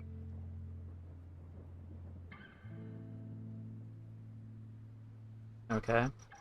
Why are we holding on? Is it going to be math related? Alright, it's been a long... Alright, long story short, I threw a nitro cell, I killed somebody, but then they threw a grenade and killed me. Rip. Oh, damn. That's mean. Yeah. Get it? Get it? That's a math joke. So if you don't, Oh, God. I'll kill myself. It's fine. but that's still if you don't miss, so I had to play this. I had to play the suit dog click. Which, give me 1 second. So probably the biggest example of where you would use the median over the mean is in a data set like, so we said 5, 6, 7, 8, right? Yeah. I guess we should make it 5, 6, 7, 9. Yeah, so then we have the median there would be 7. Yeah. Go. And then let's throw in a data point. Just a random data point. Let's call it 27. Okay. If you were to take the mean of that data set, so you add all the numbers together, so 5, 6, 7, 8, 9, and 27, and then divide by 6, you're going to get a much higher number.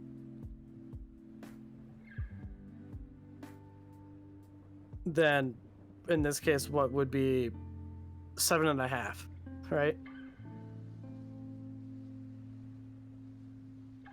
That's the case where the average is much better as the median than as the mean. I honestly didn't expect to have a math lesson today. I was just laughing to myself because I was looking at your viewers and I was expecting to go to like a -35. Yeah, that's actually practical math is the thing. That's like business math. That's the only time you use statistics is business. Or weird fantasy. Fanta. If you want some Fanta, I guess that's the math you use. Do you wanna Fanta? Damn it. I was thinking that. That commercial's now back in my head now. Sorry.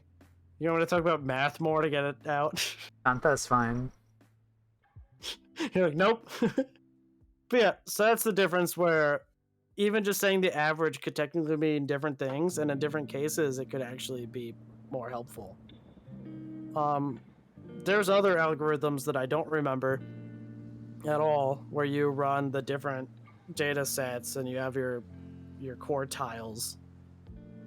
And those are dumb too, and they usually still end up favoring the mean.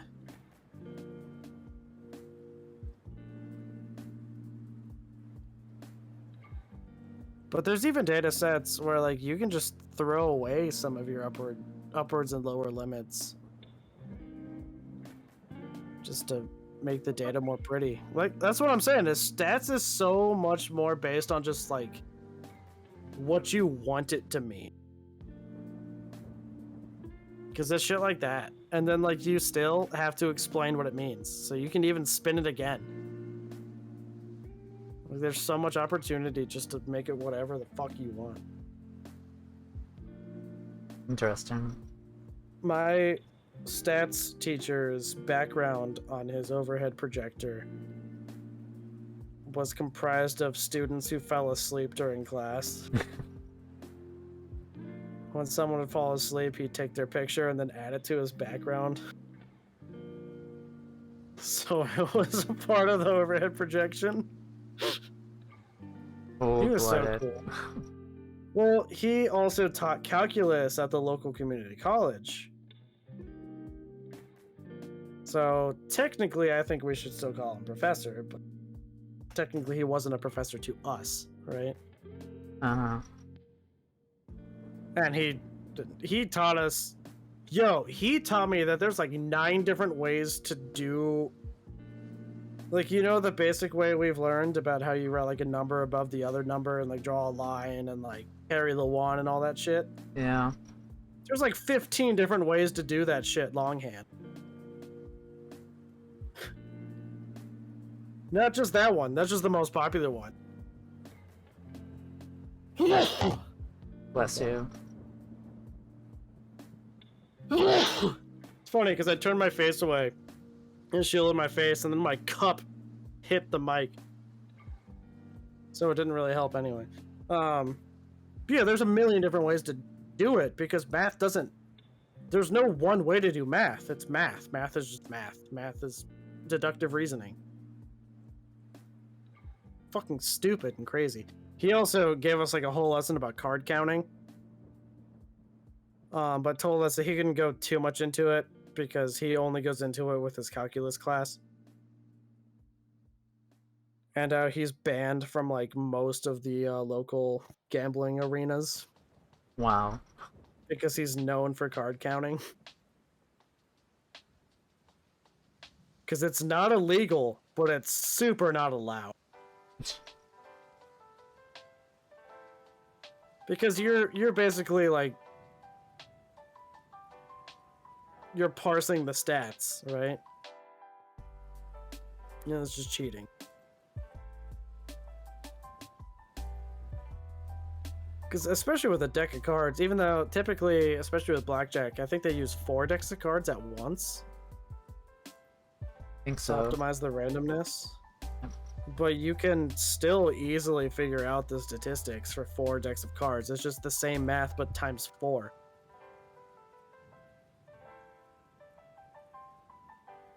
But yeah, he was a cool dude.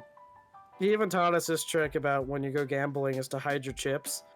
Because they'll usually go easy on you if they think you're down on your luck. Because they're going to try to entice you into playing longer.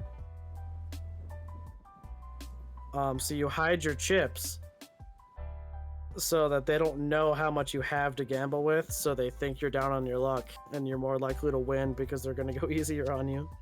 Hmm. It's a cool shit. He was also the one that taught me that the only lottery worth playing is the jackpot.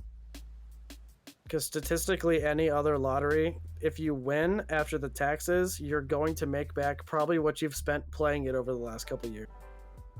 Wow. If you win the jackpot, however, you can make, you know, hundreds of millions of dollars, right? Yeah. And you're unlikely to spend hundreds of millions of dollars in your lifetime. You also always take the lump sum because you can invest it, and that counteracts, even though they take a big cut in taxes, taking the lump sum actually makes it better for you because it counteracts inflation. Yep. These are the important things I learned in high school. Well, they are important. From my gambling addict teacher who taught an honors course.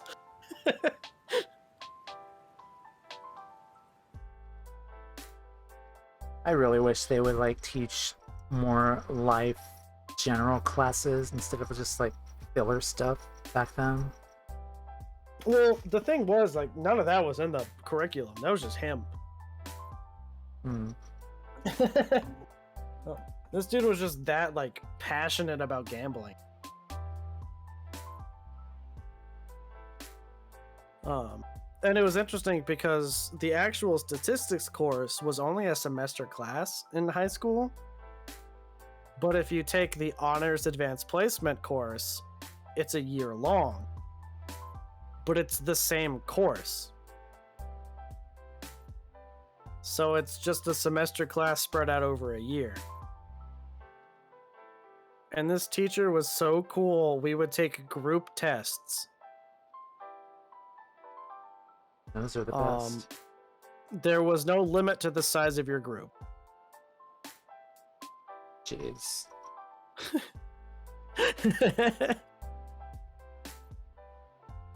I think the only rule was there had to be at least 2 groups. Otherwise, if it was one group, he would take the total score and divide it between the number of members. So there would always be 2 groups. It was usually like all of the seniors and like Everyone a couple else. of the juniors who were like cool, you know? And then everyone who cared was in the other group. And you'd still like, it wasn't hard shit.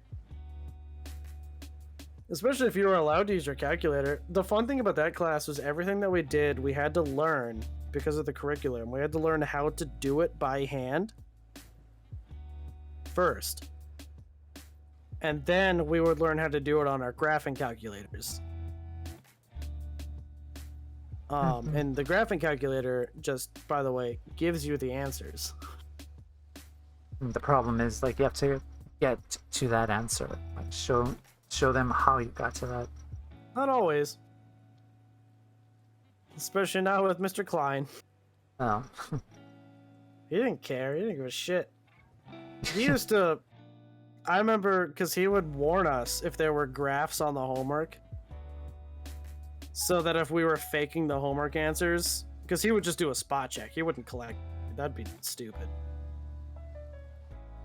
He would just do a spot check on the homework. So he'd warn us if there was graphs, so that we could draw graphs. You know, just bullshit graphs. So he could be like, oh yeah, you did it, right? Huh. I remember there was one time where it was like a couple of weeks in a row where I just didn't do any of it. And he's walking around checking, and he gets to me, and I'm like, oh, no, I didn't do it. And he's like, you just didn't do it? I was like, no, I just didn't. And he's like, you didn't even like try, you didn't write anything down, anything? I was like, no, I just didn't do it. And he's like, all right. He never counted against me. That was apparently the first student he ever had who just didn't do the homework. Wow. I was like, yeah, I was doing some other shit. Fuck you. There was also a day where I wanted to leave school early, so I asked him to write me a note to the wood shop, which I was also taking that semester, and it was on the way to the parking lot. So the idea was if I got stopped by school security on my way to the parking lot, I could just tell them that I was on my way to the wood shop and I had a note. And I'll never forget Mr. Klein's response was, "Oh, that's brilliant."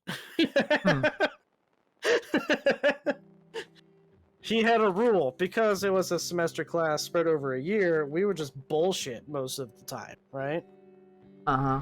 His only rule was we could do whatever and play whatever game, but we had to keep a sheet of our scores so that if the principal ever walked in to observe us, we could say that we were collecting data. Jesus. That class was the biggest joke ever, and it was awesome. And I learned a lot in there, too. Well, that's important. Well, I mean, I could learn anything anywhere. That's kind of the problem. That's how I caught myself learning so much misinformation when I was younger. Because I fucking learned shit for life.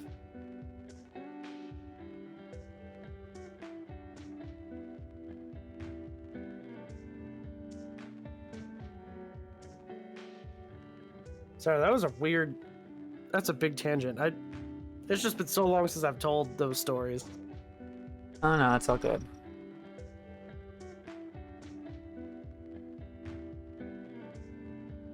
And Rad's not here to ask questions. Well, maybe in the next BC. I was lucky I noticed this one because I just happened to be looking at my phone and saw that you went live. Oh, the notification? I think I got the notification on Discord, actually. Okay. I do get your notifications for stream, but I usually get them like after you've been streaming for a while. Okay. It'll be like, yo, heads up, Annie's streaming.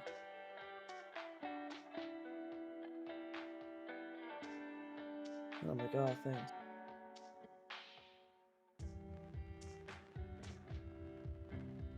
Also, my phone really wants me to know that my brother's birthday is in 6 days. Really wants to make sure I know that. I'll still forget, don't worry.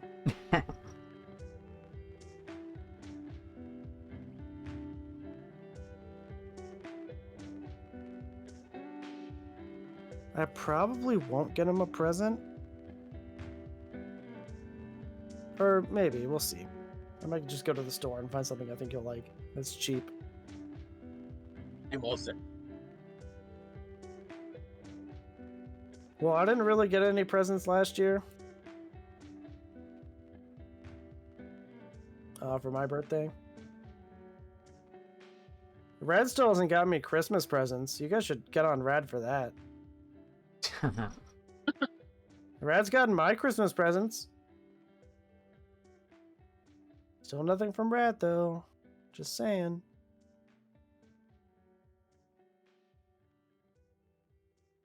But also, the day after my brother's birthday is my half birthday. Ooh. So.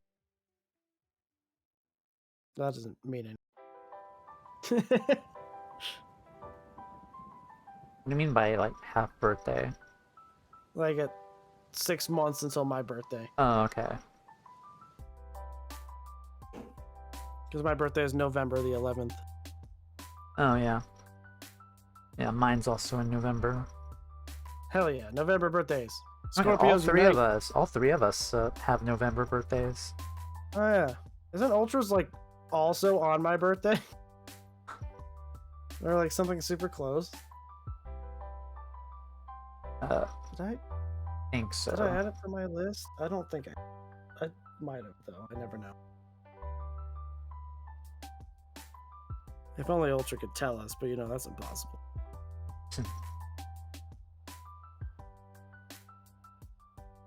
No, I don't have Ultra. I don't have Annie's either. Annie, when's your birthday? November 16th. 16th? Yeah. Okay. I probably shouldn't have said that. Whatever. That's just the day. It's fine. Okay.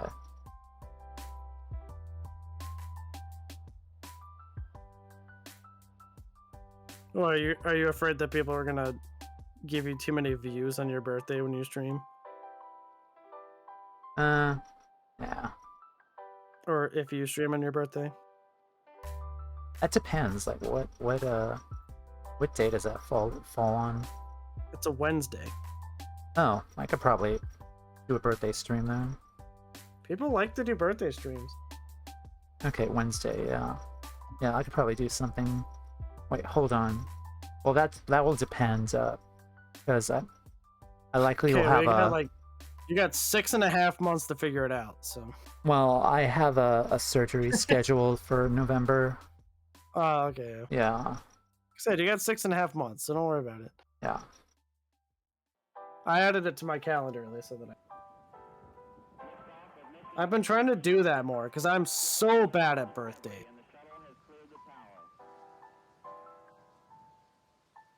Birthdays and names. Those are like the two things that I'm really bad. But I like recognize someone's face for like decades. Huh.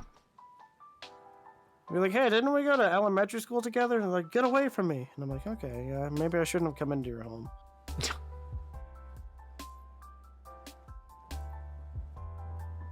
Yeah, terrible at birthdays.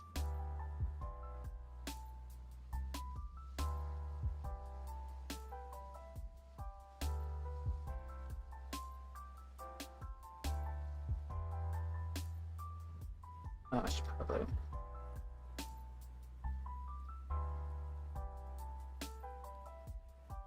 Yeah, man, they all look good.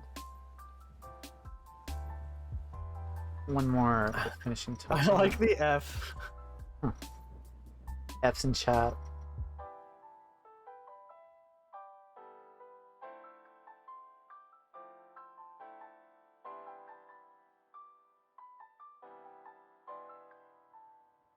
Yo, though, gotta say that gay one, pretty gay.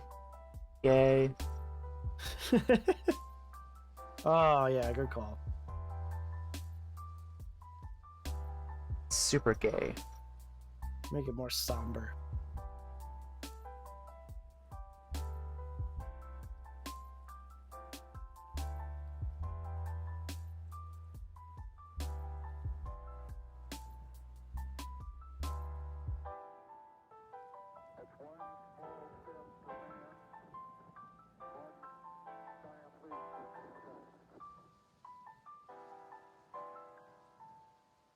Yeah, the longer I stare at a capital F, the weirder it looks.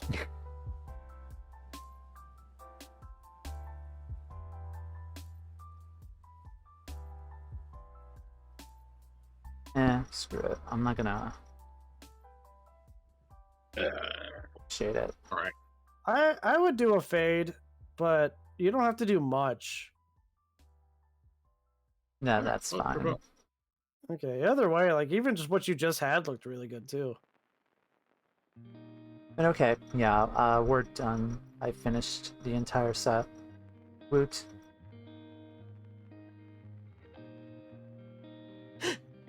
One of these is not like the others. Is it the dark Pokemon with a knife?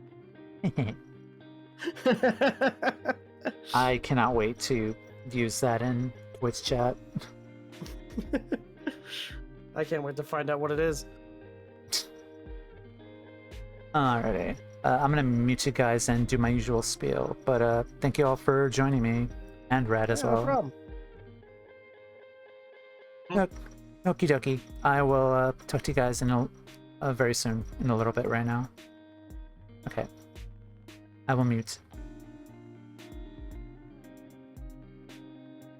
Okie dokie. Thank you all for joining, watching, lurking, and all that good stuff. So I will be back on Friday with Kingdom Hearts Chain of Memories, and hopefully I can finish that game either on Friday or on Saturday. If I'm really lucky, probably finish it on Friday, but we'll see. Next week's art stream, I don't know what I want to do since we finished up the emotes already. But well, I'll figure something out. Stay tuned my socials for news and updates, my YouTube channel, our Discord server where you could join our little happy family. And then, oh yeah, I also launched my webcomic today, Rita, so go check it out. It's a sci-fi post-apocalyptic fantasy story with elements and heroes and depressing stuff. But alright, so I will see you all hopefully on Friday and catch you all in the next stream and the VODs later on YouTube. So see you all later. Bye.